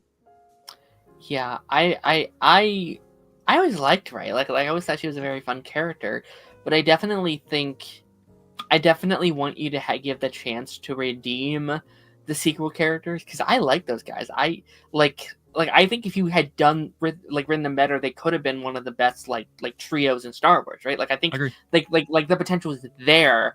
And I would love this movie to come out and be like, oh my gosh, they finally fixed Rey, or like, they fixed these characters. Like I want those characters to have that time. I just don't want like a Finn show or movie or Yeah, something that'd like be that. cool. Like give him that time to shine. I think it is kind of exciting. Like again, very casual Star Wars, but it's exciting to like, oh, we're gonna be picking up a new era of this kind of universe. Like we're finally looking forward again. Yep. I think like again, episode 10, 11, 12 is very exciting. And that tells me episode 10, if it's 15 years after that, that's telling me episode 10 won't just be the same trio again. We're going to be getting a new trio, I would imagine, right? So like, yeah, new, like that's exciting. Like that's going to be such a like a hell on earth in terms of casting and stuff like that. But like I think in terms of just like the movie stuff, like that's exciting. Okay, like you're setting like a new, like you're setting up the new face of Star Wars, which is going to be exciting. It needs to look forward, like you're saying. Oh, 100%. I've been very worried post Acolyte getting canceled and post Skeleton Crew Unknown. Like we haven't got a renewal for that show yet. It didn't do very well in the ratings. I'm very concerned about like those are two shows, like it, dislike it, I don't care, about introducing new characters, introducing new people to the audience. And I'm afraid people are like, we don't care about that. Give me Obi-Wan. Give me Anakin. Give me Luke. Give me I don't just want those same. Give me new people. Give me like that's my fear. Is like the like CEO is gonna be like, oh, they only want the old characters. Okay, let's just give them that nonstop. Like that's which was already rumors that Ewan McGregor and Hayden Christensen are going to be in Ahsoka season 2. So it's like I'm between that and the Mandalorian and Grogu film being mostly characters from the Clone Wars. It feels like Star Wars is in a place where it's very scared to move on. Like even Andor, which I'm super excited for, is going to include a lot of characters from Rogue One in its new season because it has to, because it's going to bridge the gap between where season 1 and Rogue One. But it's like, we need to get used to introducing new characters because Star Trek, or not Star, sorry, I have Star Trek in my head. Star Wars is not, but I mean, Star Trek is in the same situation where it's afraid to get new characters. But Star Wars is like, these cast members aren't getting younger. Like Ewan McGregor, Hayden Christensen, as great as they are, it's what 20 years since the prequel trilogy. If we don't start introducing new people, it's going to be like everyone's going to be super old in 10 years when we're doing our next Star Wars projects, and that's not going to work. I agree. I said on I think Eric's channel a couple weeks ago, where it's like you are on the precipice of Star Wars potentially dying within the next 5 years because Absolutely. you are only marketing to the older audience. You're not bringing in a new generation. There hasn't been a Star Wars movie. What is almost 6 years now, right? Yeah, 2019 was Rise of Skywalker. That is a big concern. And again, you're only doing TV shows. The TV shows, let's be honest, are for the hardcore fans. They're people who love it. They're not the casual audience. Yeah. Your casual audience isn't watching Mandalorian. They're not watching Skeleton Crew. You need to. Well, I think Mandalorian was pretty casual. I think Skeleton Crew for sure was more hardcore. Sure. I think Mandalorian, like a lot of people I know watch. Yeah. Season 1 is what I'm like talking about. I don't think a lot of people are still with it by season 3, but season 1, I remember like a lot of people who I didn't think were traditionally Star Wars fans were like talking about it. Yeah, which is why I think Skeleton Crew not doing well breaks my heart, because I feel like that could be the introduction. That's probably the most I've ever enjoyed a Star Wars thing ever. I think I adored that show, and it felt like it kind of felt like my almost reintroduction to Star Wars. Like, wait, like this really spoke to me. This is really fun. That makes me want to kind of go back and rewatch some of the other stuff, and I think it works really well as like someone's first Star Wars thing. Of someone's like, hey, watch this. Do you want more of it? Okay, try this and try this. Like it's. Just imagine like a 7-season show with them, with the kids all growing up. Like, you know, by the end of it, they can go off into movies and be like the new faces of the franchise. I really hope they get a second season. I really want those kids, and they have to do it fast because they're not getting any younger. Like they're already getting older. Things situation. 100%. Okay, one last news story here. This one I had to include in here because I feel like we've talked about this topic more times I think we've ever talked about a thing.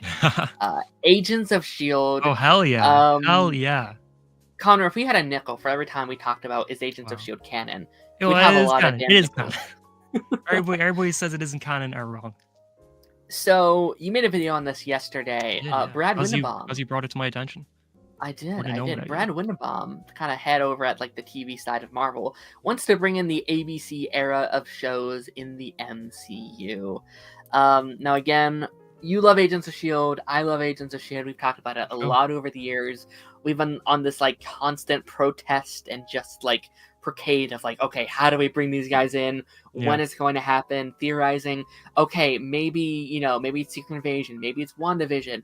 Okay, it's not WandaVision. Okay, how about Captain Marvel 2? Not Captain Marvel 2. Okay, where can we fit these guys in? This aside, just like not even mentioning what this means. Where are you on the like future of Agents of S.H.I.E.L.D. and kind of where they fit into the canon? Like how are you feeling just in general? All right, don't tell anybody I said this, but between you and me, I don't think we're ever seeing any of them again. I mean, I think we're seeing Coulson again. I think we'll see Coulson. I think Clark Gregg has solidified himself as somebody who's gonna show up in animation, show up wherever in period pieces in Marvel, whatever. If I'm being completely honest, Daisy, Mac, Fitz, Simmons, Yo-Yo, May, I don't think we're ever seeing any of them again. I think the time is very slowly passing to the point where Agents of S.H.I.E.L.D. is a popular show, for sure, but Daisy is the face of it. I don't think Daisy has the pull to bring in an audience in the way like Matt Murdock did in Daredevil. You know, like you say, Daredevil's coming back. Everyone is losing their mind, going, "Oh my God, Charlie Cox is back." I don't think if you announce tomorrow Chloe Bennett's returning as Daisy Johnson in a Sword show, that you will see nearly the amount of people going, "Oh my God." There'll be a lot of people. Agents of S.H.I.E.L.D. fans are super loud, but I can't remember who originally said it. I think it was like a joke in the fandom that we were was it vocal but small, or like loud but small minority, or like small and passionate as well was like something I used to say, and everybody said so much to the point where like even Clark Gregg and Chloe Bennett were quoting it. There was even a line in the show where it was like small but passionate and stuff like that about the fan base. But that's the thing. It's a small fan base. The people who are fans of Agents of S.H.I.E.L.D. are diehards. They love it to death. It has huge staying power where people are still watching videos and still looking for information on the show and still talking about it so long after. in Secret Invasion, a lot of people were commenting on every Secret Invasion post about where's Daisy, but while people were commenting a lot, it was a lot of the same people, and it wasn't a hugely big amount of people. And I think, Right. unfortunately, a lot of Agents of Shield fans might be overestimating the huge desire to see characters like this back that a Right. lot of people necessarily wouldn't be. I think, unfortunately, the characters of Agents of Shield are far more like niche and for diehards than saying Charlie Cox's Daredevil is back. Right. But I mean that also just speaks to the fact that a Netflix show was much more accessible than a show that was airing on ABC for 7 years. But I mean, I would love to see them back. Chloe Bennett did an interview in November, I think it was, where she said she doesn't feel like she's done as the character. But I also feel like that's just an answer to keep people happy, sort of thing. It's being like, Yeah. the same thing as saying an actor wants to work again. It's like when they say that they'd love to come back as somebody, it's just them saying they'd like another job or they'd like to be part of something. Her saying Right. that she thinks she's not done as the character of Daisy Johnson, to me, more so sounds like her saying, I mean, if Marvel asked me to come back, of course I would.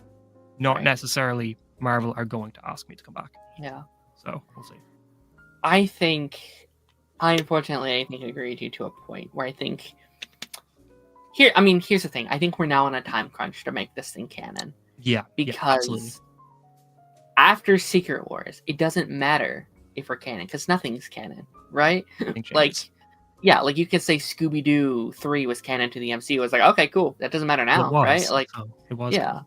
Yeah. So I think because look at the look at the lineup right now. Like, where could any of these characters possibly appear? Yeah. There were in the a ton of places in early Phase 5, and they're all over now.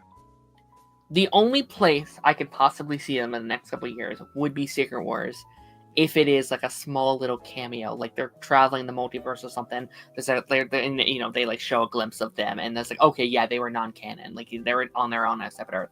That's the only thing. Or I would argue, and I know this is not what people want, post Secret Wars, you reintroduce Chloe Bennett as Quake, but you reintroduce it to a modern audience, kind of like what Born Again was going to be for Daredevil, where it's like, okay, she is a superhero, not necessarily Shield's canon, but Chloe Bennett gets to reprise her role as Daisy Johnson. Phil Coulson is back as Phil Coulson in the MCU. Maybe this time he's just Phil Coulson, right? He doesn't have all that lore that he had previously with Agents of Shield and stuff like that. You don't have to address all that, and like that's painful, right? Because obviously we want the Agents of Shield stuff to stay true. We love that show. But is it better than nothing? Perhaps, especially if it is Secret Wars, because then you could be like, well, it was canon, but then they switched some things up, so it's still kind of technically in the whatever that side bit.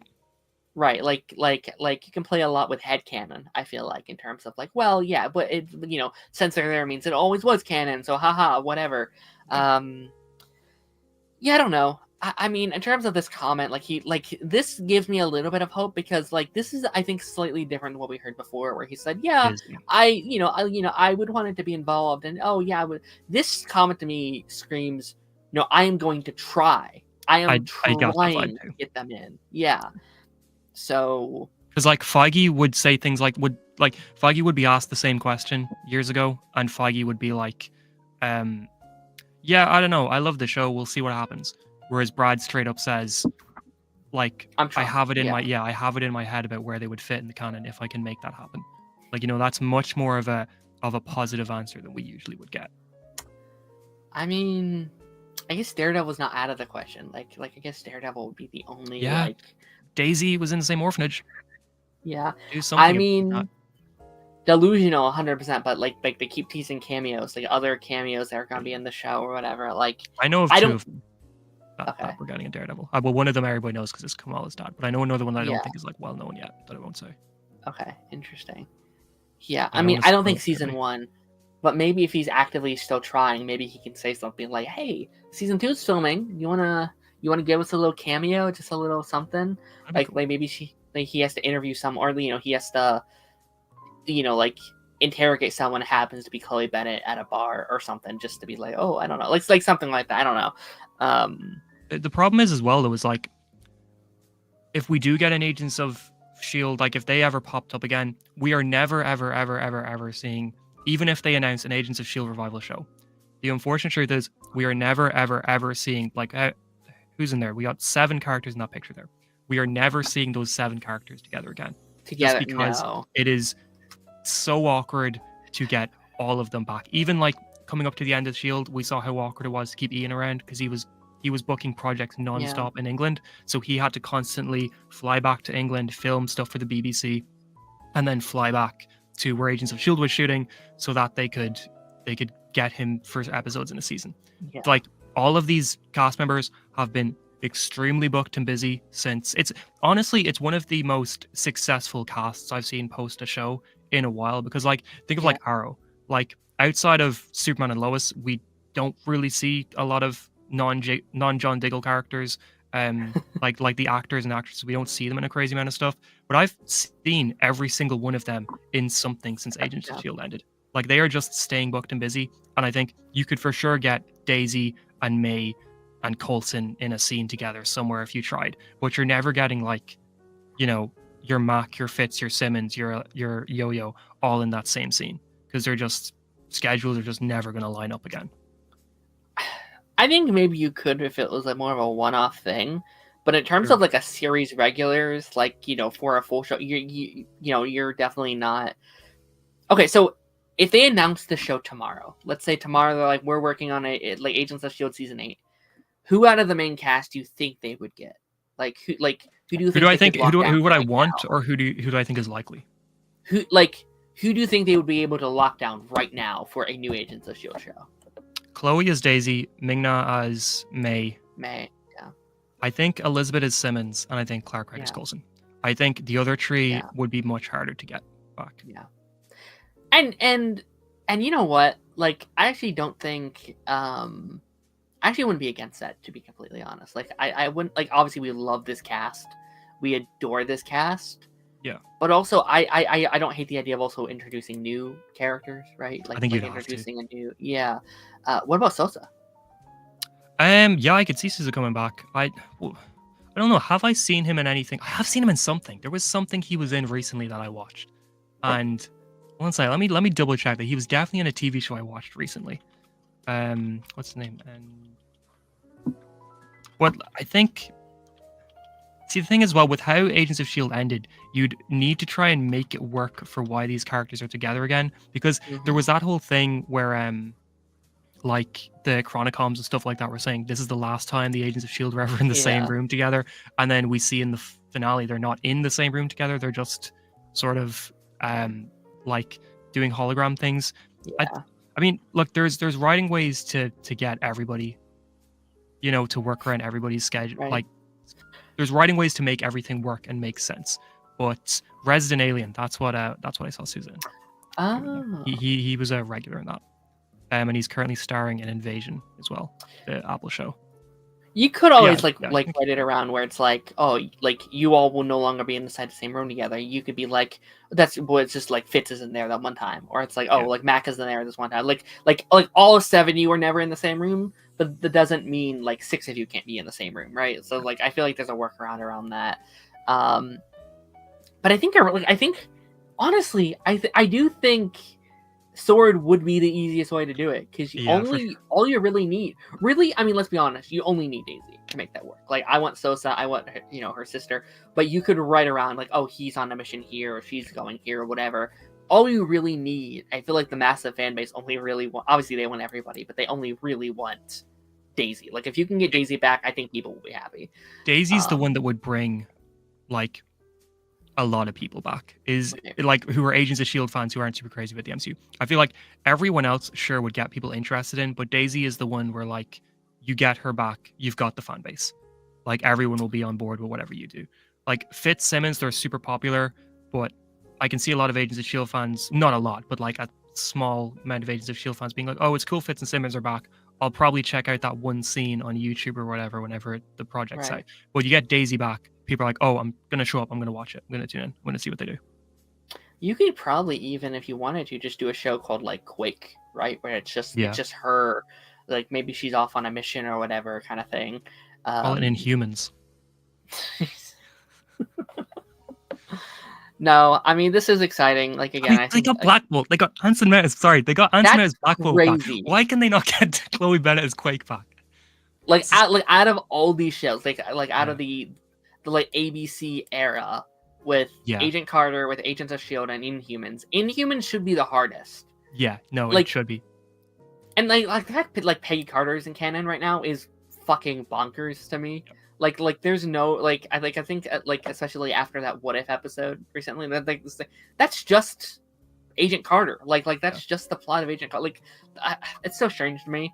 I don't know if I ever talked to you about it, but the moment when Anson Mount shows up in Doctor Strange 2, that is genuinely maybe the most shocked or hyped I've ever been in a cinema. Like I was in a packed cinema for Doctor Strange 2, and during that scene we had, John Krasinski's Mr. Fantastic show up. Everyone was going, whoa. Like we had Captain Carter show up, everybody goes, whoa. And then Anson Mount's Black Bolt showed up, and I must have been the most annoying person in the cinema, because I try and be quiet in the cinema. I try and be like, yeah, everybody tries to be quiet and be normal in a cinema. But as soon as he showed up, I turned to my friend and went, "That's fucking Inhumans Black Bolt." I was like, "That's the TV Black Bolt." I was like, "Shit, I gotta be calm here." But I was just so shocked at the fact it was him. It was Anson Mount Black Bolt. I was like, "How? Of all of the characters, he's the bottom of the list of anybody I would have expected to be in this film." It's so crazy to me. I kind of knew about it. Like I had. Whoa, really? I mean, I heard nothing about that. I think we kind of talked about this at like one other time, but like I saw one of those. This is like, okay, here are all the things you need to watch prior to watching this movie, and they had like Inhumans on there. I was like, what the hell? Why is Inhumans on there? That would have thrown me off. I would have been like, okay, that's not true. I was like, that's not true. Yeah, I was like, I don't know. Like they also had Agents of Shield on that list, and it was the Ice episode, the one with like the college kid. I was like, oh, Johnny Gill. Yeah, I was like, what the hell? Oh, okay. They must have been trying to reference a different episode or something that like. Because I saw that for Thor: Love and Thunder. Like before that came out, there was a list of like stuff you need to watch, and there was an Age of the Shield episode on it. Yeah. But there was an episode on it that wasn't even the Sif episode. It was about the Asgardian weapon that Ward had for a bit, and that was making him like freak out, and people were like, "Oh, is that weapon going to be back in the movie?" And there was nothing about it. Oh, I wonder if what they meant for Doctor Strange was maybe like the Darkhold stuff, maybe, because like that has stuff with Darkhold. Yeah, that could make sense. Okay. We have to get into our main topic for today, though.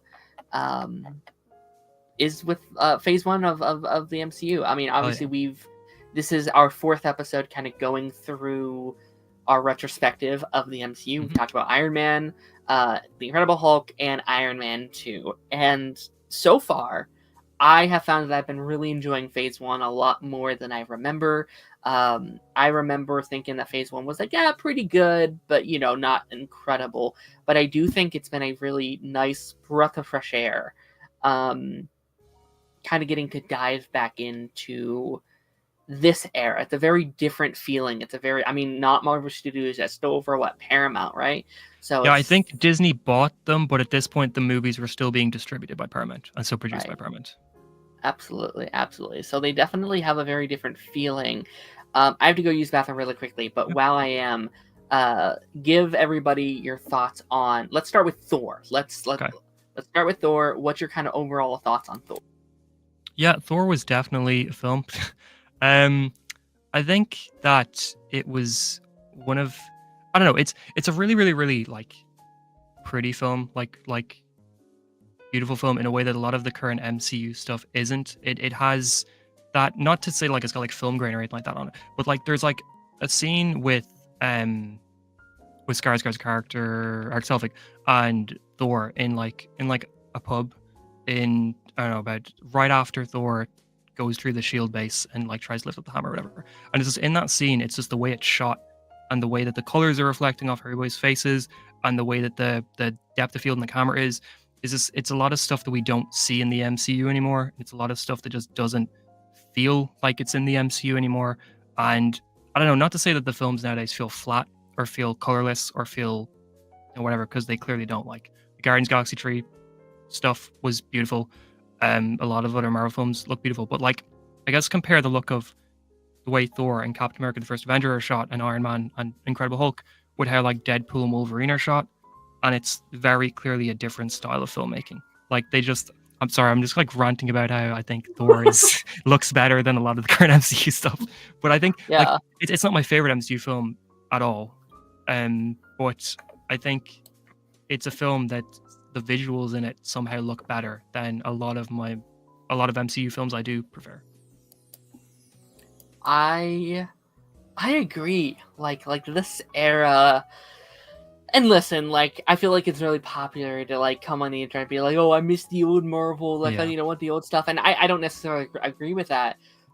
But I do think in regards of just like how it looks and the like cinematography and just like certain on just like physical sets and stuff like Yep. that, like It was real. like these movies definitely had a look to them that definitely felt more, I guess, like physical, like like it feels like you can just kind of reach out and touch these sets Yep. and stuff like that. Like um a couple friends of mine that we had on the podcast a couple weeks ago, they made their Captain America thing, and I know we're still on Thor, but like they were talking, was like, yeah, like this was filmed where like in our town, like we can just go like Oh drive wow. past and we can like like we can see the stuff, like Yeah.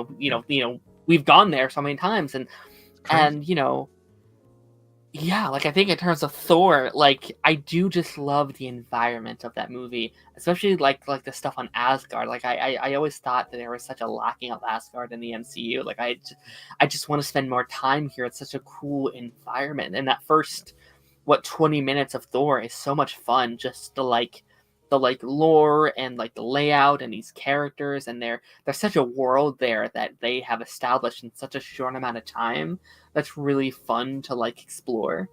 Yeah. It feels the film kind of feels like Eternals in a lot of ways in how they deal with like Hmm. mythology and going through various aspects of history in the MCU and stuff like that. Like when I was watching Thor, like I think I prefer Thor 1 over Eternals, but like I was watching, I was like, this kind of Oh reminds wow. me of Eternals.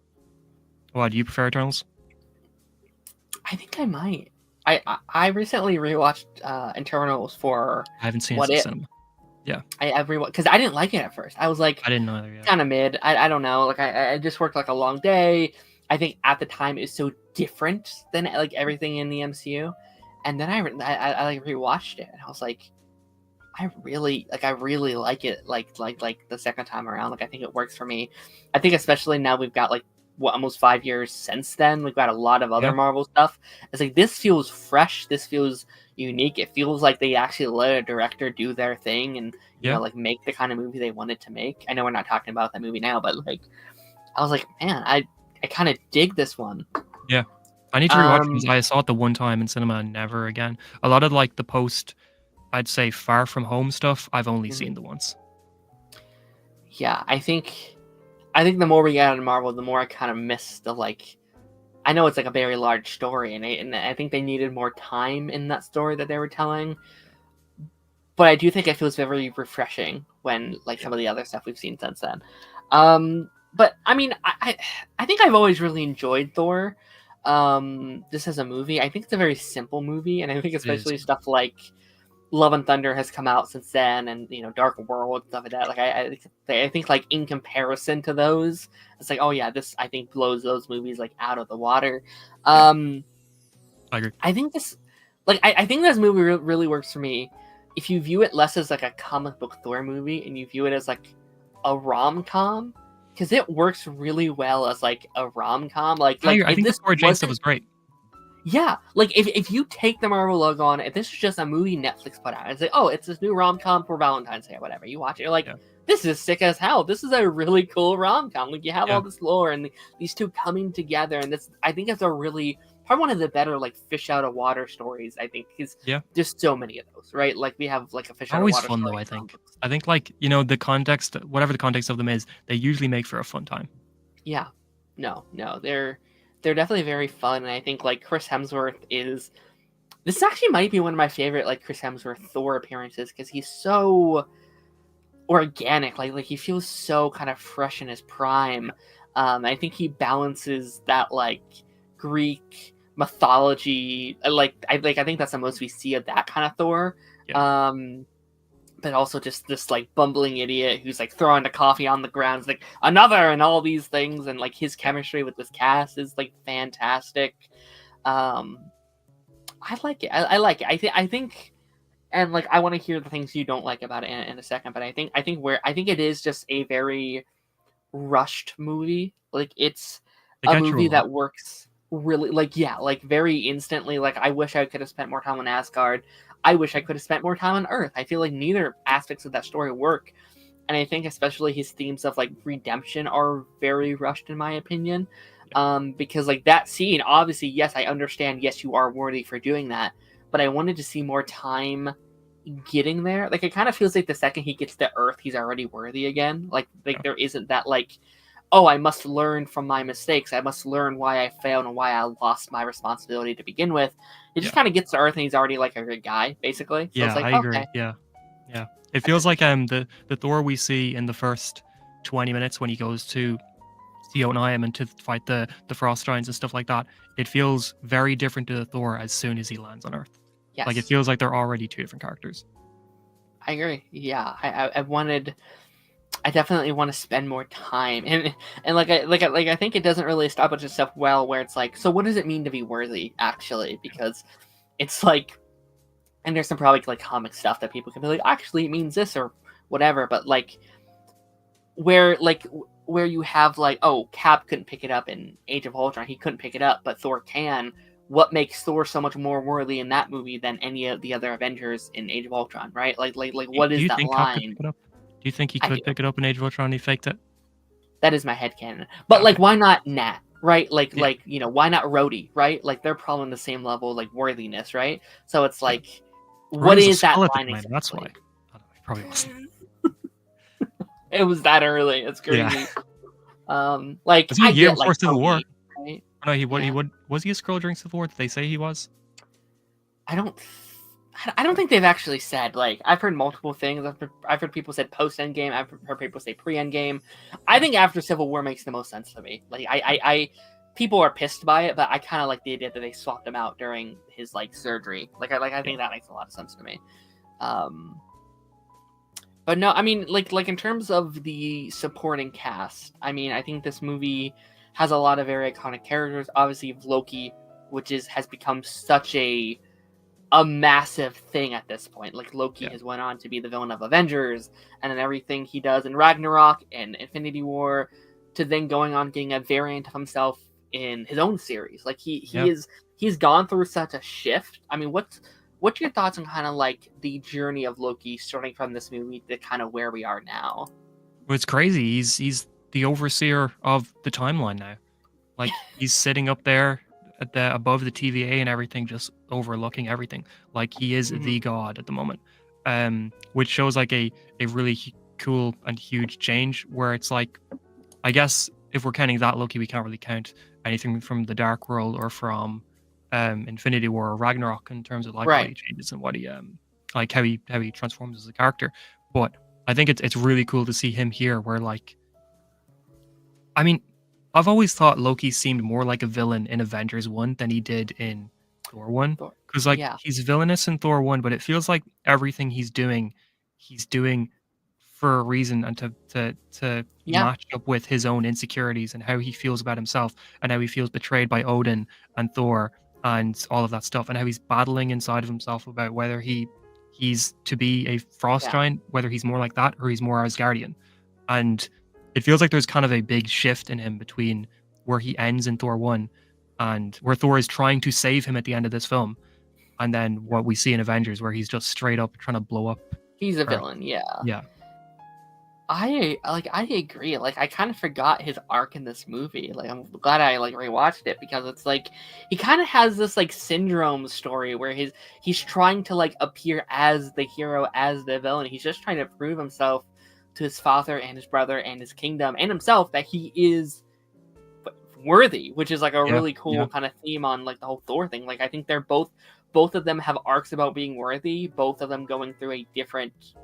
Honestly, I mean, actually, I'd argue maybe has a better arc than Thor in this movie in Oh, terms I of agree. like I think he does. Yeah. worthiness, where it's like they go in a different direction, but like he goes up as like, oh, I am worthy, so now I need to accept that. Which I guess that's more like an Avengers thing, like a thing that's untold. It's like, okay, I'm not worthy. Screw it. I'll fucking blow up the Earth. I'll Yeah, destroy yeah. the Earth. And just blow up in Whatever. New York, yeah.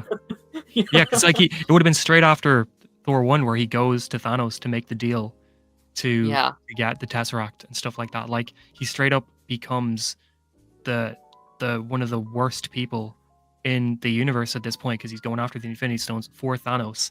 Like it's kind of weird to see him here where he's essentially a gun for hire in Avengers 1 where he's just somebody running Yeah. after the stones for Thanos. And like I love Avengers 1, but I feel like maybe that does do a bit of a disservice to his character arc here where he feels far more balanced and far more like there's somebody to understand underneath that Mm, facade of being, the bad guy or whatever. Whereas in Avengers, there's nothing to understand. He's the bad guy.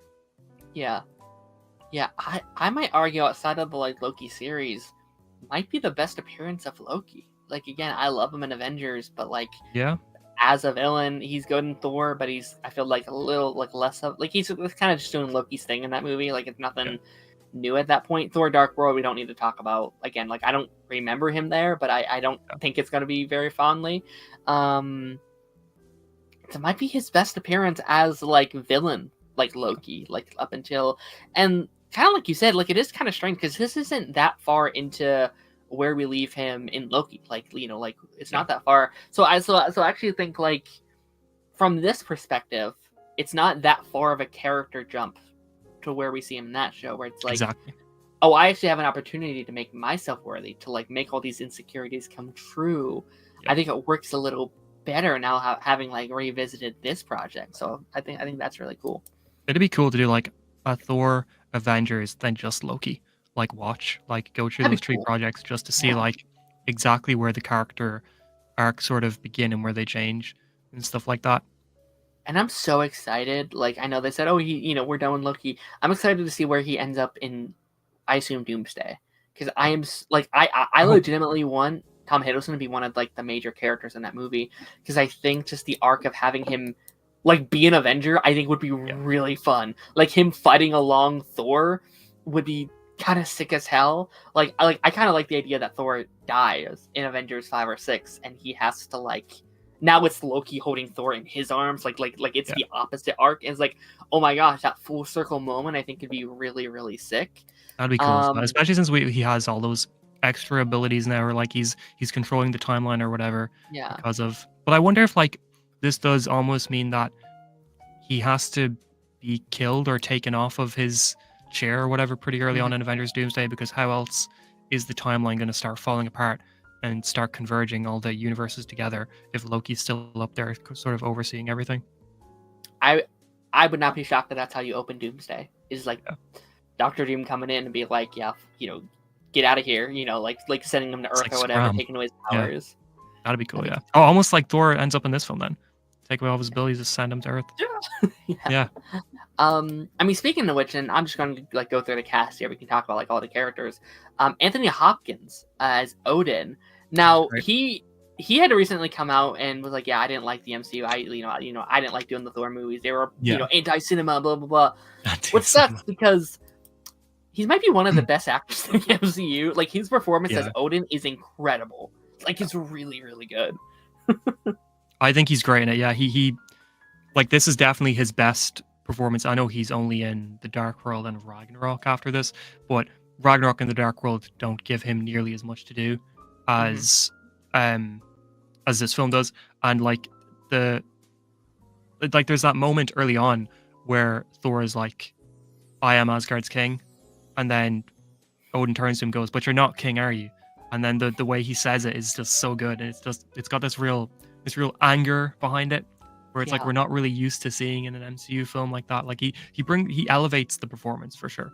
Like I you agree. you could play Odin as like very sort of, I don't know, generic, but he never plays it as a generic role. He plays it as a real serious role, and he does it really well. No, absolutely. Like he's incredible. Like that scene where him taking away the power, probably one of the most iconic scenes in the whole MCU. Yeah, Like I take away your power, I take away your honor. Like that yeah, whole thing is so good.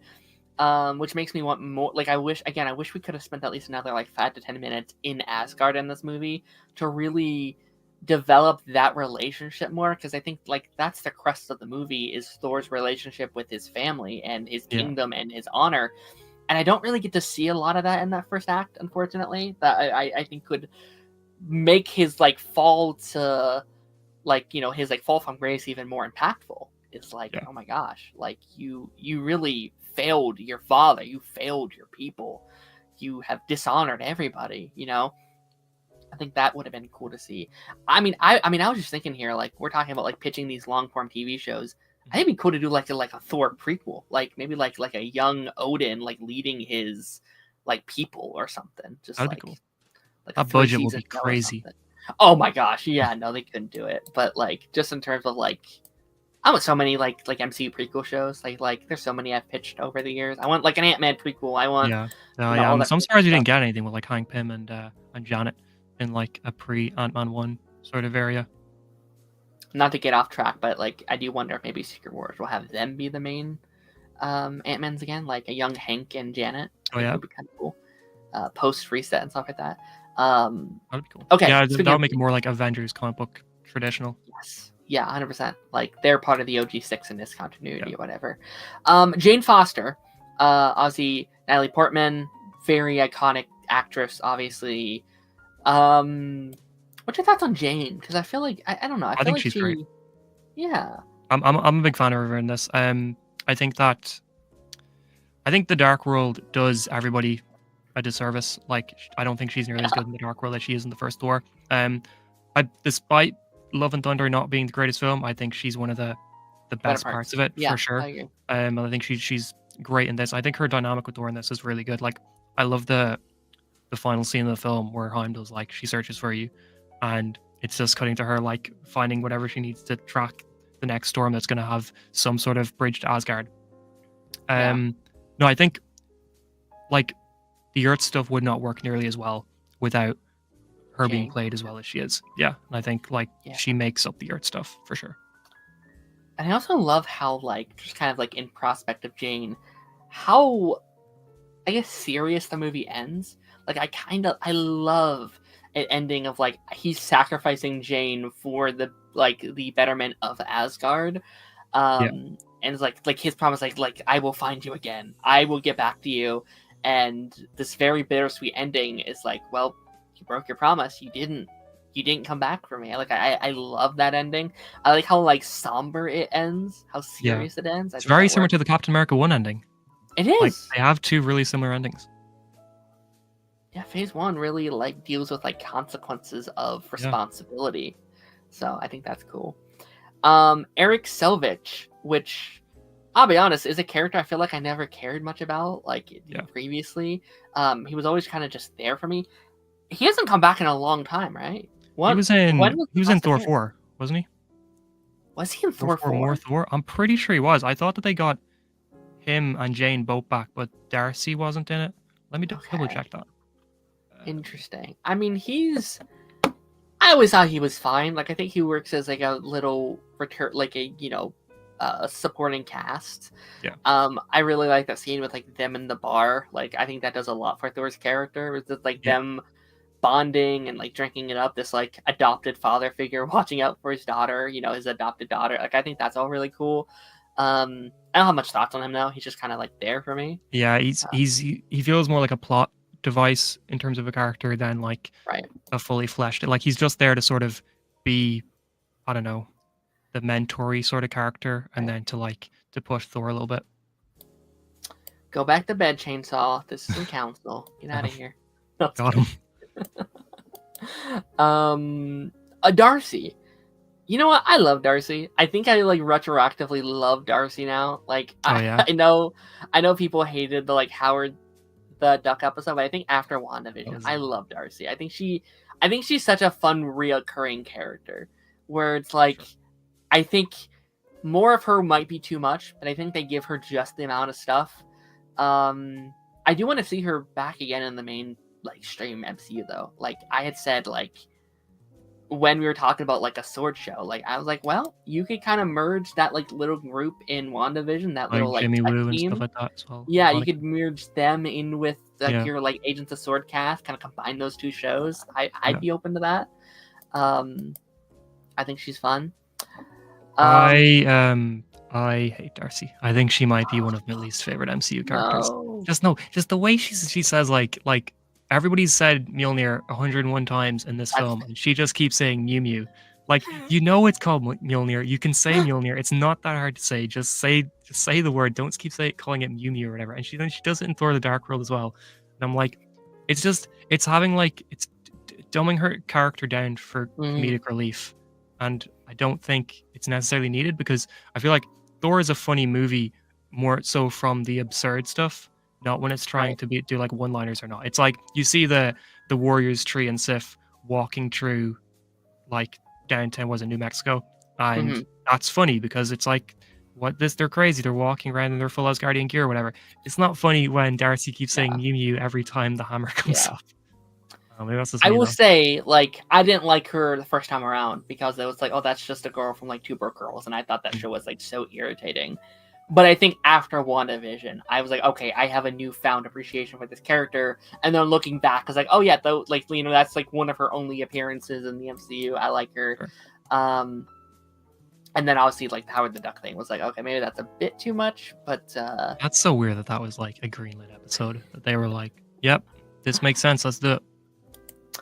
I like how much and this is kind of like an overall like phase one thing, but I like rewatching this phase. One of my favorite things is how much Clark Gregg, Agent Coulson, is in these movies. Yeah, It makes me want to rewatch he's Shield great again. in that so much. I love the one where like Jasper Sitwell is like, which Sitwell being in this is crazy too, because he's in Winter Soldier and then Agents of Shield for a while.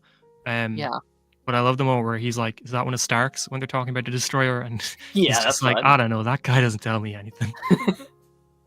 No, he's such and I think Shield is very interesting in this movie because they're almost like the antagonists of like the first Yeah, act. First, absolutely. like they view them as the villain that's taking away their stuff and that's like prohibiting them from doing their jobs. And it's really cool to see it from like that perspective. And I guess Tony kind of had the same way where it's just Shield coming in like ruining his style and stuff like Yeah. that. But it's cool to see that as someone who seen all of Agents of Shield, them as like the good guys, right? It's cool to see the Well, other I mean, side at of this it. point, they're mostly Well, they're not mostly Hydra, but there's a lot of them. Yeah, They're just straight no, up Hydra. Like you're right. they sort of are a villainous group at this point. You're right. You're right. And that comes up in Avengers as well when like they find out that the Shield has been stocking Hydra weapons inside the helicarrier, and then Steve is like, "What the hell is this? This is not Shield." Idris Elba as Heimdall too is Yeah, like such an underrated, I think, casting. Just like such an underrated MCU character. He's dead, right?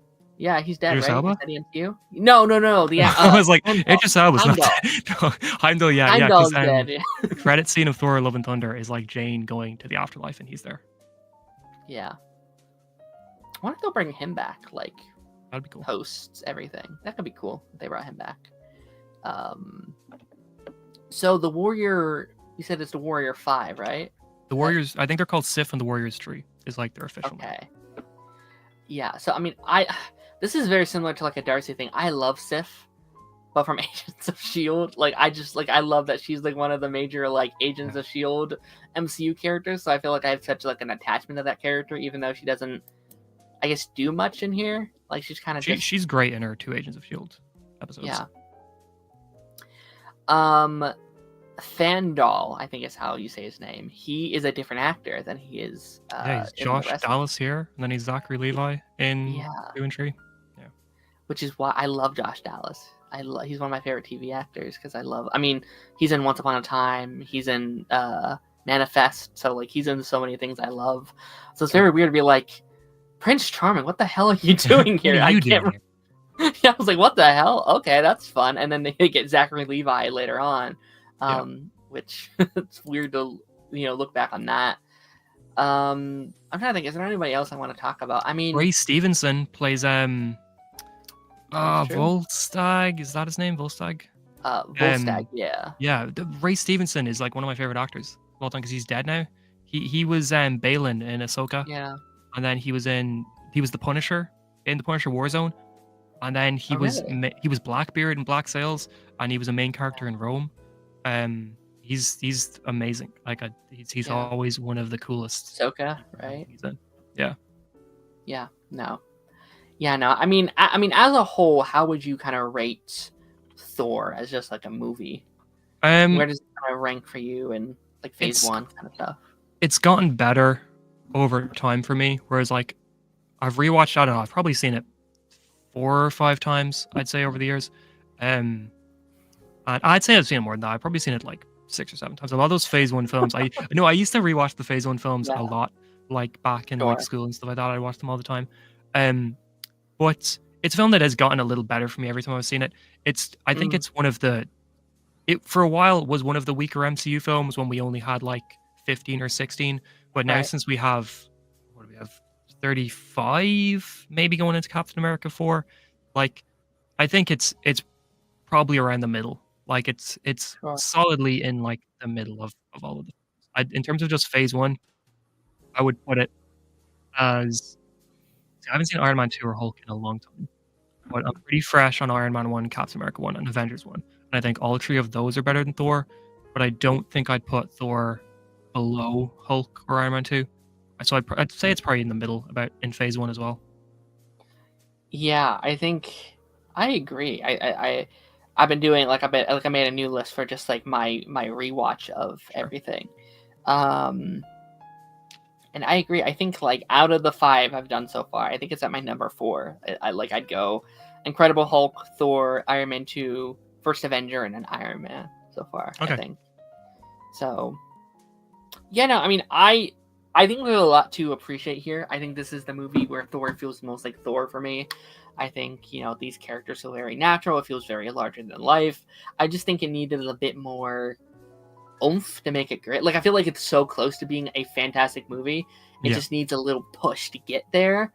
Yeah. Um, what you think on like the ending, on just like, I want to talk about Thor a little bit and like his themes of like, because we definitely set up his themes of like being a leader Yeah. in this movie, like him, preparing to lead Asgard. And we kind of dropped that, I think, in end of the Infinity Saga. Like his arc became, oh, I actually don't need to be leader. I can leave my responsibilities behind. Yeah. And I It's don't like know if I like Asgard's that. a people, not a place or whatever. Where it's I like don't you lose Asgard. I don't know if I love that. And I think at the time I really did. I think Yeah. the more I look back on his character, I kind of like the idea of maybe him taking back some responsibility, right? And I think, like, say what you want about Love and Thunder, I like how that movie ends a lot about him taking in, having his daughter now, right? He has a kid. I think that's some really cool parallels to Odin and his son in this movie, and like, that themes of fatherhood. Like, there's that line in this movie that's like, you're going to be a great, or what Thor says, I will never be the father or the leader that you were. So I kind of, by the end of Thor's journey in the MCU, I kind of like the idea of him taking back some of that leadership, him taking back Asgard, Yeah. or rebuilding it, or doing something to kind of take back some of that responsibility to make his arc feel kind of full circle. Yeah, for sure. I agree. That's gonna be interesting.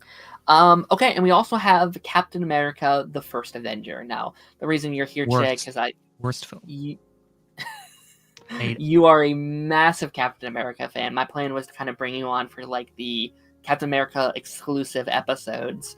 Hell yeah. I've Um, got a Captain America shield on my wall over there. amazing, amazing. I like that. This might be my most rewatched MCU movie. Like, I haven't seen them as much Oh as you wow, have. really? I Your I most think I've rewatched. seen this Whoa. either this or Infinity War. I think I've seen this one 4 to 5 times. I Yeah, think okay. it's 4 times because I watched it the first time. I watched it in preparation for Endgame. I was binge watching all of them through. I rewatched it last year as I was prepping to watch Agent Carter for the first time. And this is my first time kind of post Agent Carter. And I think, I don't know how you feel. Each time I watch this movie, I think I like it a little bit more. Like, I I think do as like well. some of the problems I had previously are just gone each time I watch it. Yeah. Like, I really like this one. I just think it's a very fun film. It's Yeah. like the way it's set up, the whole period piece element of it sets it apart from a lot of other MCU films. Like even not even getting into the fact that it feels like it's filmed differently in comparison to other MCU films. I just like mean Hmm. in general the period piece stuff sets it apart. Like the only other time we've really seen that in an entire film was Captain Marvel 1. But like with the first Avenger, I think it it is the best origin story in the MCU to me, where I think that they handle you learning about Steve before he gets the super serum, his friendship with Bucky, the all of the stuff that like goes through that, and how the film then shows him getting the powers and like showcases that he hasn't changed now that he has the powers or anything like that. Like he's the same person, and kind of just seeing him slowly get better and better and better as the film goes on is really fun to see. I agree. I mean, I love Chris Evans. I think Chris Evans' Cap is probably my favorite MCU character. I think he's up there for me. He is Like just movies or like movies on TV or just movies? I think he's just one of my favorite characters, like inside Okay. the MCU. Like Yeah. I'd argue he probably is just my favorite character, and I think I think I've realized about this me really recently is I love characters that are just good. They Yeah. are good despite everything that goes their way. Their struggle is that they remain good. Yeah, Like they're I who love they are. Superman, I love Doctor Who, I love Ted Lasso, I love Captain America. Like I think those kind of characters are just I love them because I think that's always what I've like inspired to be. Like I just like want to be a good person. Sure. And I love Chris Evans does such a good job in this movie. He's like so instantly like you love him instantly. Like Yeah. there's no like let's learn this guy. Like you're 5 minutes in, it's like this is like the nicest dude ever. Yeah. And I think it helps giving him this like underdog story. The like special effects making him real small and stuff like that is so fun. That's so crazy to me because it looks so real as well. It looks Like good. it shocks me every time when I'm like, that is special effects. Like it just looks like Chris Evans.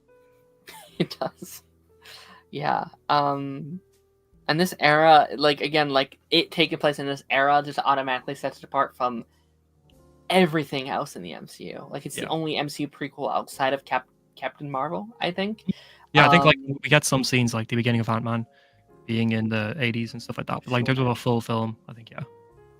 Yeah, and you know, I like Captain Marvel, but it doesn't really feel necessarily like a different era. This feels like just completely sets it apart from everything else. I think, you know, they could have easily skipped this stuff and just went to present day, but Yeah. they don't. They spend time here. We feel the gravity. You get sucked into his responsibility in this time era that it is so refreshing to me. I love living in this world, and I think that's why I love Agent Carter so much. Again, I watched that last year, and that gave me such a bigger appreciation for this time era. Like I love the Agent stuff Carter is a Peggy really good goes follow-up. through.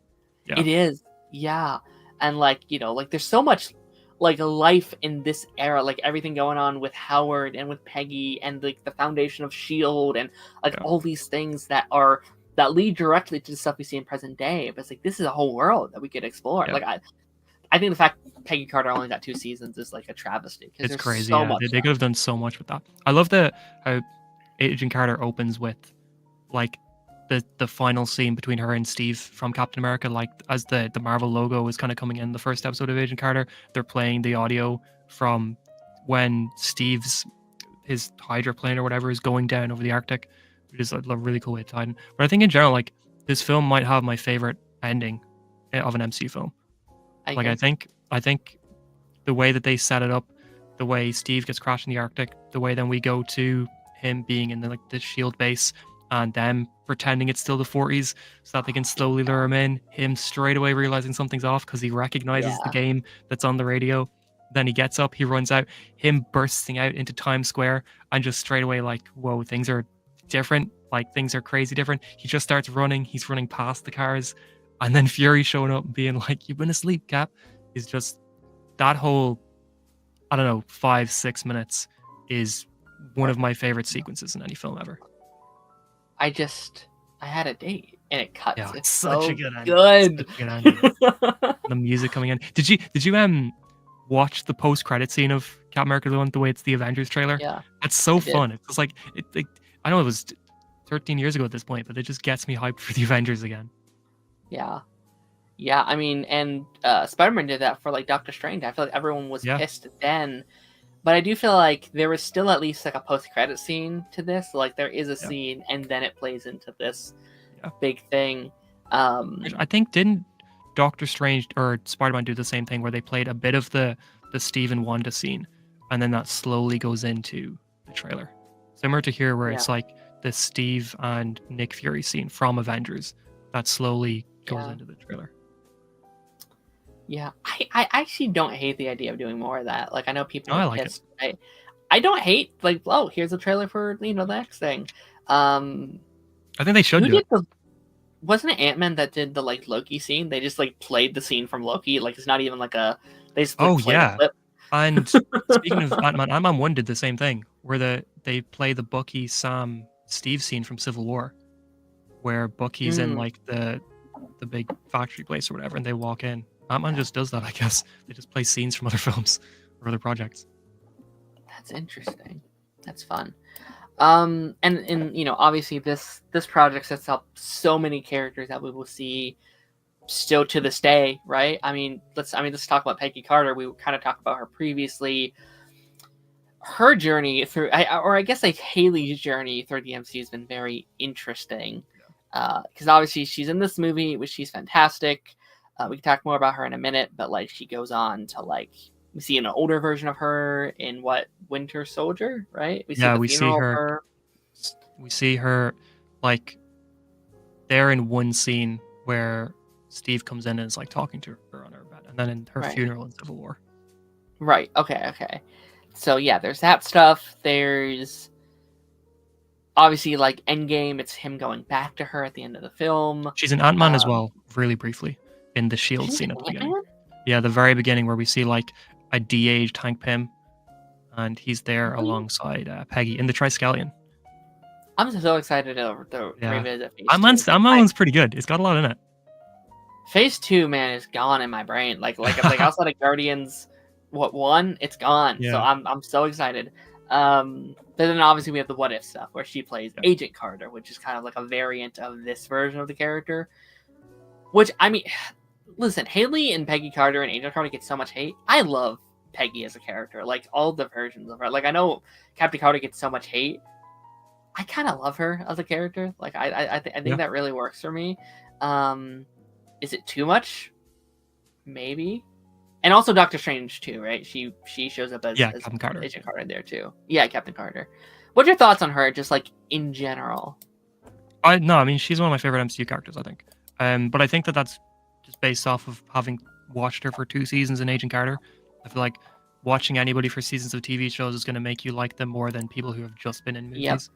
Um, so I think that that kind of affects the fact that because like everybody on Twitter is calling like her Captain Carter stuff an industry plant and stuff like that. I'm being like it's Captain Industry Plant or Captain Psyop or whatever. It's so funny. I think it's like one of the funniest running jokes on Twitter. But I do think that the Captain Carter stuff, like I think it's fun for like a cameo scene in Doctor Strange 2. I think when she's in 3 seasons of What If, which is supposed to be an anthology show, playing Captain Carter, then going into her maybe being in the next Avengers films as that same character, that can get a bit much. But in terms of just Agent Peggy Carter, I think she's a really solid character. Yeah. I don't really get the like industry plant thing though either. Like I think it makes sense. You're going to have a like one recurring character in What If Yeah, that's yeah, kind of like yeah, your icon. It makes sense for that to be like the alternate Captain America as your yeah. symbol. Like that makes sense to me. And I definitely get the like the critiques with What If. Hello Jeffrey, how's it going? I hope you're doing well. Like I definitely get like what I have my problems with What If. There's stories that they just I don't get what they did with that show. But I always like Peggy Carter when she shows up for like once a season. Like I don't have Yeah. a problem with It's fun, that. yeah. Even though how they ended it's like very crazy. It was like, oh, Peggy Carter is like a god, like just Yeah, where they call them crazy. the champions or something like that as their hero Yeah, name. no, for sure. Um, who else do I have on my cast list here? I mean, we had Nick Fury in here for a little bit at the end. Obviously, not much to really talk about there. Although he's always great. I think Yeah, again, like that ending scene, so probably one of my favorite scenes for Nick Fury. Like that's fantastic. it's really good, yeah. This is Sebastian Stan. It's Bucky, As yeah. It's Bucky crazy that Barnes. he's still like a main part of the MCU now. Not even like rumored cameos coming back. He's just straight up a main present character in the MCU now. I'd argue he's probably one of the most important in the I would say MCU so at as the well, yeah. moment. Yeah. like he is like best friend, or not best friends, but like he's good friends with like the leader of the Avengers. He's about to do Thunderbolts. I know it's been rumored he's maybe in Daredevil, right, as like a Pacific Whoa, thing. really? That Damn, that'd be crazy. he was involved in the original run of the show, or like it What? was rumored Really? as the original thing. Yeah, that I was didn't the see that thing. at And all. Damn, I then thought I read up everything there was on the original version of that. I didn't see anything about Bucky. That's crazy. that was the rumor. And then I was like, I hope like them like teasing all these cameos. I'm like, can they keep that in there? Because I think that'd be Yeah. really. I don't know, Who like would Matt actually and fit? I don't. Maybe he needs a lawyer for something. Maybe, yeah. Maybe it's just a quick scene. He needs a Blindly thing. walks into Brooklyn instead of Hell's Kitchen, and Bucky's there. That's I crazy. I think those two characters are so different, but they'd be so cool to just see like interact with each other because they're so similar as well in terms of like tone and stuff. Yeah. So that'd be fun. That would mean that like if they time it right, Daredevil Born Again could finish right around when before. Thunderbolts comes out. Yeah, do that. I will say, I don't know if you agree with this or not. I do think this is probably his weakest appearance, not because he does anything wrong. It's just because he's just like a supporting character here, right? He's not the Winter Soldier yet, so he's just there to support. I would agree. Which is not a bad thing. thing. A generic army guy, isn't he? Yeah, like he's a friend to see, but he's just like a soldier. Yeah, like I think he plays his role perfectly and perfectly sets up Winter Soldier where he goes, but he's actually not in the movie very much. He's in a couple minutes in the first couple of things, and then he doesn't show back up until like almost the third act of the film when he saves them. Which, by the way, is a fantastic scene. I love that entire sequence when he's going to go save the like men from the camp and stuff like that. Let's hear it for Captain America. Yeah, them walking back, like thinking he's dead. Like, oh, they failed. Oh my gosh, and he comes back arming, which is all the men in high spirits. Is probably one of my favorite scenes in the movie. I thought that was fantastic. Yeah, and then he's gone again after that. Like he's there for a few minutes as like they get ready to go off on their mission, and as soon as they go off on their mission, he's gone. Yeah, and then he quote unquote dies. And correct me if I'm wrong. At the time, the Winter Soldier thing was kind of a new idea, right? Like it wasn't very popular yet in terms of like Bucky coming back from from the dead and becoming like this villain kind of character. That was new. I have the first comics where Bucky appears as Winter Soldier, and I think it was from like 2008, 2009 ish was when the run kind of came out. So yeah, that would have been what 3 years before the film, 2 years before the film. That's so crazy. Which I get what people then. I mean, when you hear the next film's called Captain America: Winter Soldier, fans were like probably straight away like, okay, so it's Bucky. But I feel like before you knew what the name of the film was, you probably wouldn't have expected to do an idea that new that quickly in the MCU. Yeah, for sure. We have some pretty big names in here as well, like Tommy Lee Jones, and Stanley Tucci, playing pretty big roles in this movie, which I think is cool. Stanley Tucci is like unrecognizable in this movie as well. Like, it's crazy to see that's him. Yeah, it didn't take until this time. I was like, wait, that's him? Holy shit! Yeah. I didn't even recognize him. He's so different as a character. I love him in this. I think Abraham Erskine is a really, really fun character, and like he's not in the film for long, but like he has an impact. He feels like he's the Yinsen almost to Tony, like as he is to Steve, where he's somebody that gives the character that push to really become the hero who they are, and that's a person that sticks with them the whole time. Yeah, it's like his Uncle Ben, right? Where it's like, exactly. Strived. Oh my gosh, I love the scene where it's like, you have to promise me you have to become a good man. Like you have to stay a good man. Yeah. And that element, I love. Probably my favorite scene in this movie. I know I already said I had a favorite scene, but I think my favorite scene in this movie is when he jumps on the like bomb. When he's like, "Oh, get out of here, go!" He's covered. Get away. Yeah. Yeah, that's really so good. It's just like, and it's just the Colonel Phillips is just such like an asshole in it to him, where it's like, well, he's still skinny. It's like, okay, harsh. And then in that scene in Falcon and the Winter Soldier, when what's his face didn't do that, right? Like he didn't save other people above himself. Is so like, oh, okay, interesting. Yeah. I wonder if Sam's gonna have a scene like that in the new one. Like if there's gonna be a scene that shows like, this is why he's Captain America. Like this is, we've already seen that already. He is worthy to be that mantle. But like, I wonder if he has a moment where he puts himself above everyone else to be like, that's why he's better. That's why Steve chose him to do this job, kind of thing.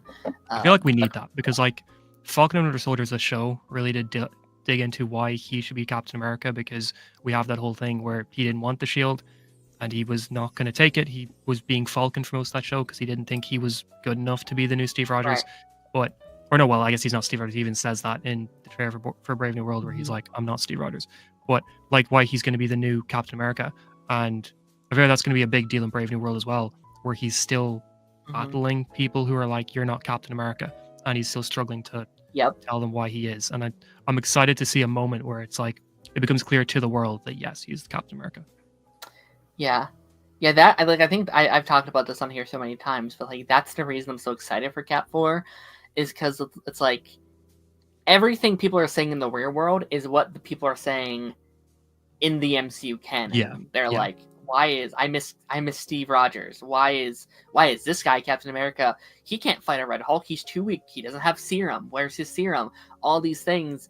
It's like it will be a underdog story. It's about like Yeah. this is a man that's unmatched. Like he does not have what it takes to beat a Red Hulk.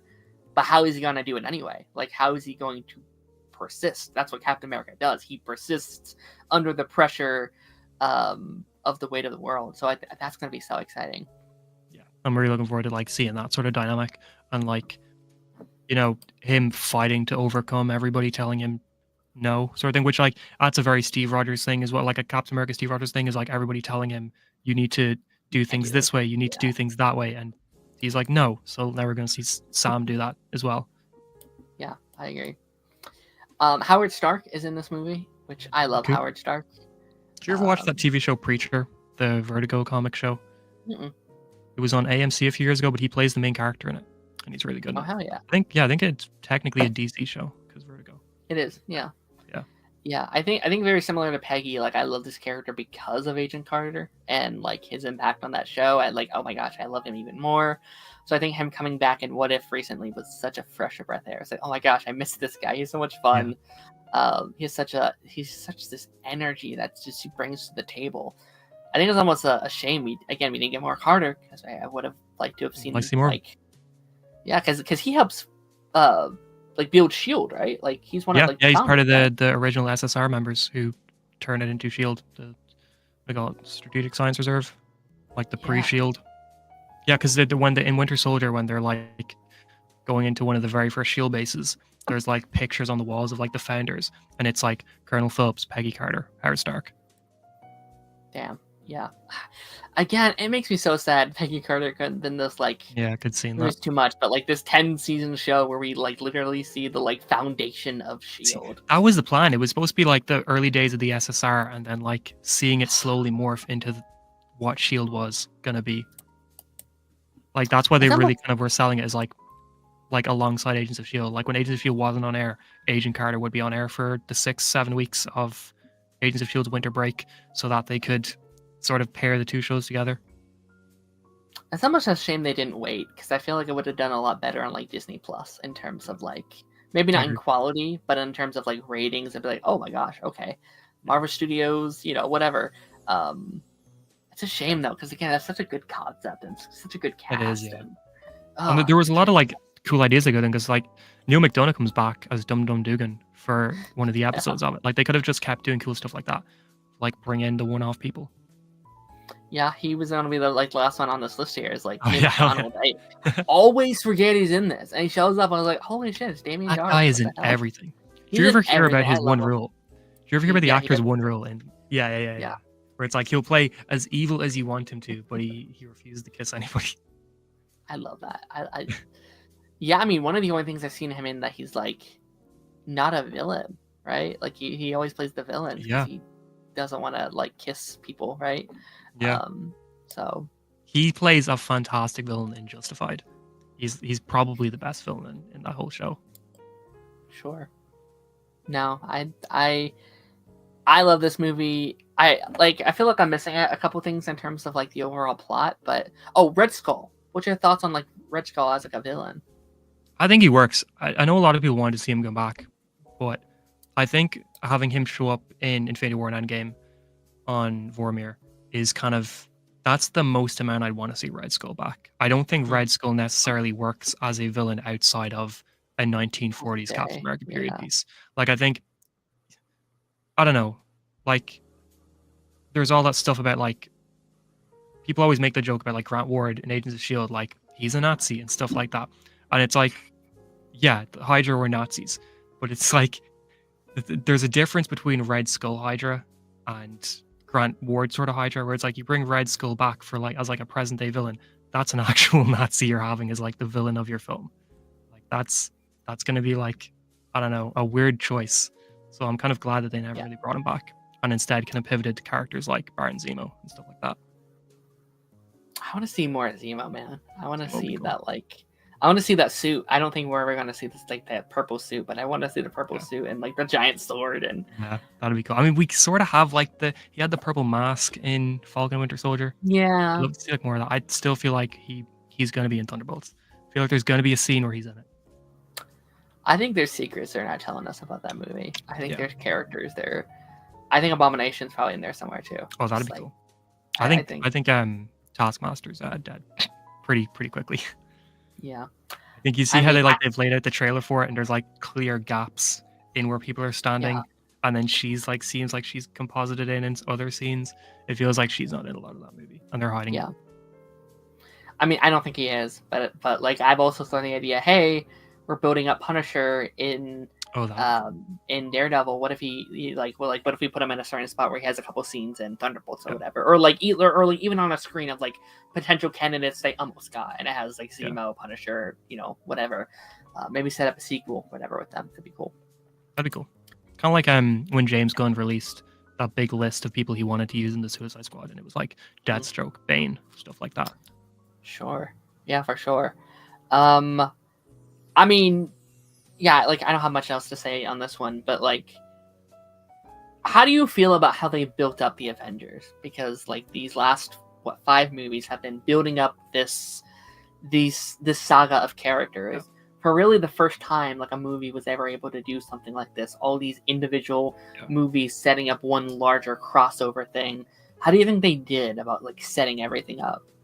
I miss the simplicity of having like a few films that does a very specific thing, and I miss the direction, because I mean we've talked a lot about like how Phase 4 felt so directionless. It felt like it was just project after project after project after project with no real clear idea of what they're doing or where they're going. I think I would love to go back to an era where it's like a few very particular projects that come out after one another, and then there is a project after that is what they've been building to. Like, I know it's really hard to do that now with how many things are in the MCU, but like, I love the idea of doing like a Daredevil project, then a Spider-Man project, then a Punisher project, then an Echo project, and then the one after that is like Daredevil, Defenders. Devil's Reign or something like that, or Defenders, where it's like battling Fisk. All those projects come out one after the other. They're all building to something, and we deal with that. Yeah. But yeah, speaking of Defenders, like I think like they pretty much identically replicated what Avengers did just on TV, which is really cool. Yeah, I've been thinking about this a lot. Like, I've been thinking a lot about where I want the MCU to go. Like, obviously, we're building the Secret Wars. That's fine. Build it up.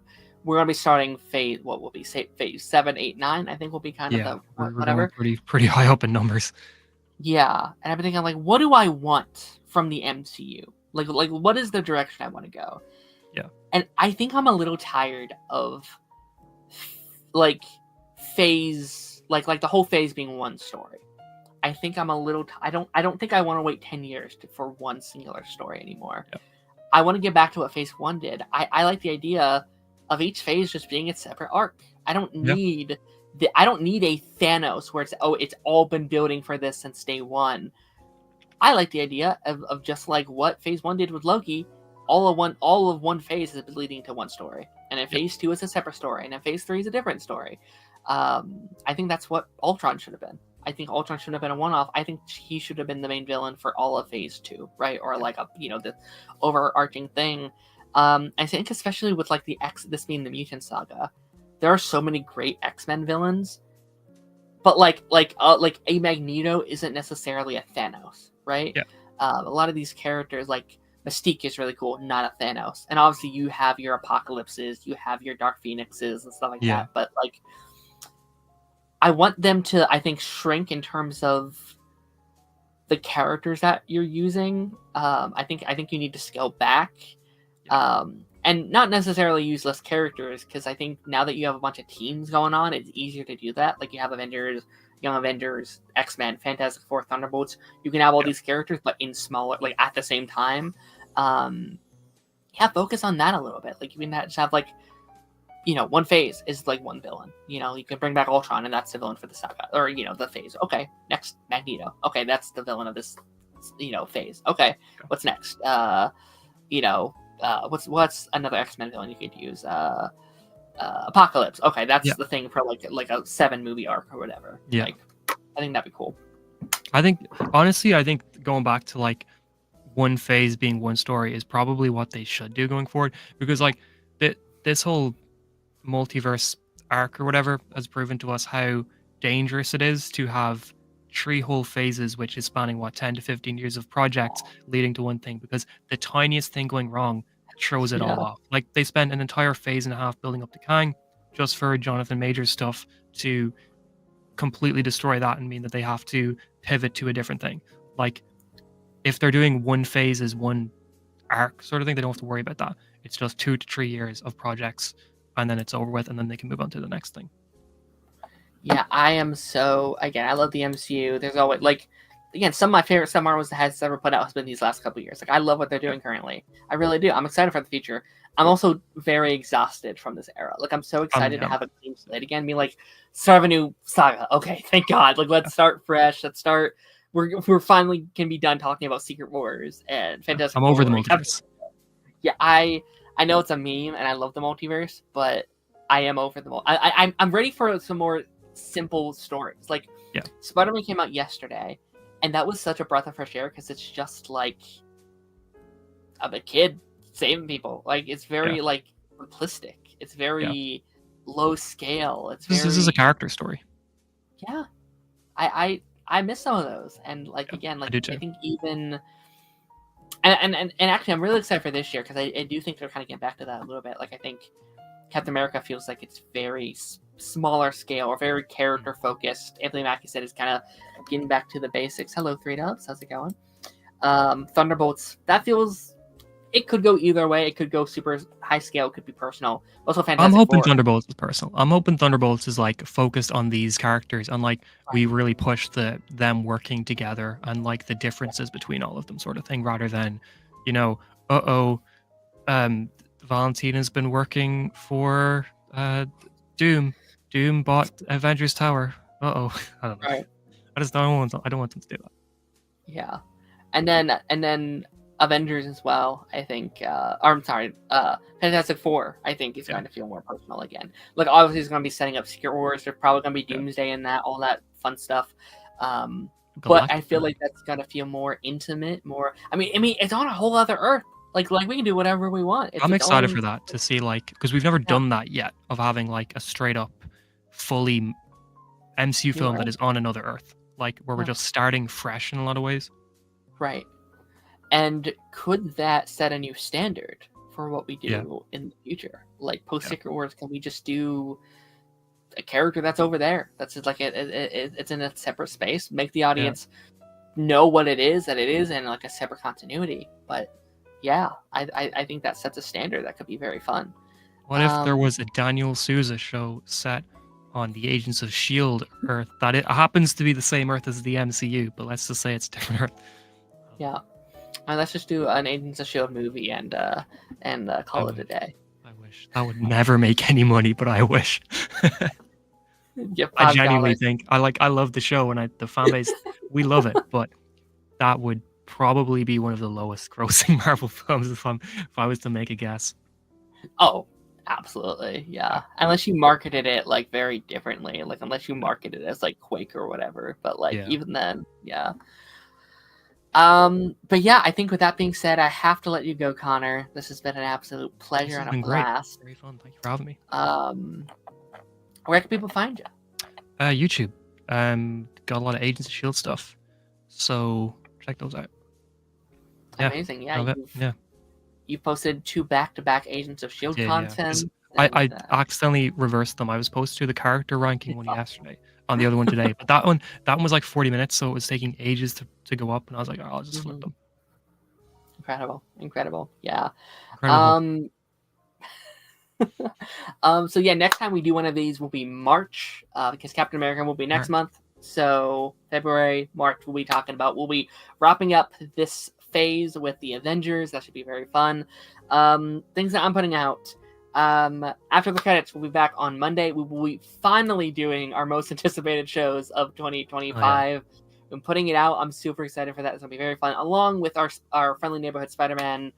General thoughts on that episode as well. And then the pipeline. I don't have a day yet, either Thursday or Friday. We should be doing our films that we think should be getting sequels episode, if that all goes to plan. So check that out. And a lot of fun stuff in February and March in terms of the pipeline. I'm very excited. We have some fun guests potentially lined up. And again, Connor, is Tron Legacy on your list of films that deserve sequels? Yes or no? Well, I guess it is, right? So I guess I don't have to add it there. Is Tron Ares on your list of films that should be getting sequels? Yes or no? No. Honestly, I need to have you on just for that episode. I need to have you on. I'd be down. I'd love to talk about it.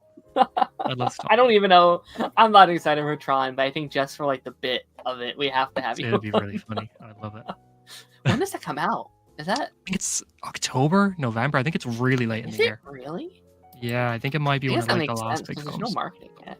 October, yeah, October 10th is what I'm seeing. October? What a weird time for a Tron movie. That is weird, yeah. That feels like a spring, like summer blockbuster. It does, yeah. That's crazy. It's probably gonna get. I think it might get delayed, honestly. They'll release Tron Legacy again. That'll be it. We'll call it a day.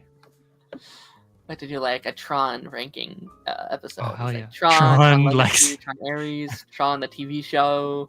Any other Trons? Is that it? That's it. Yeah. Rank the games as well. Yeah. All right, guys. I will see you guys on the flip side.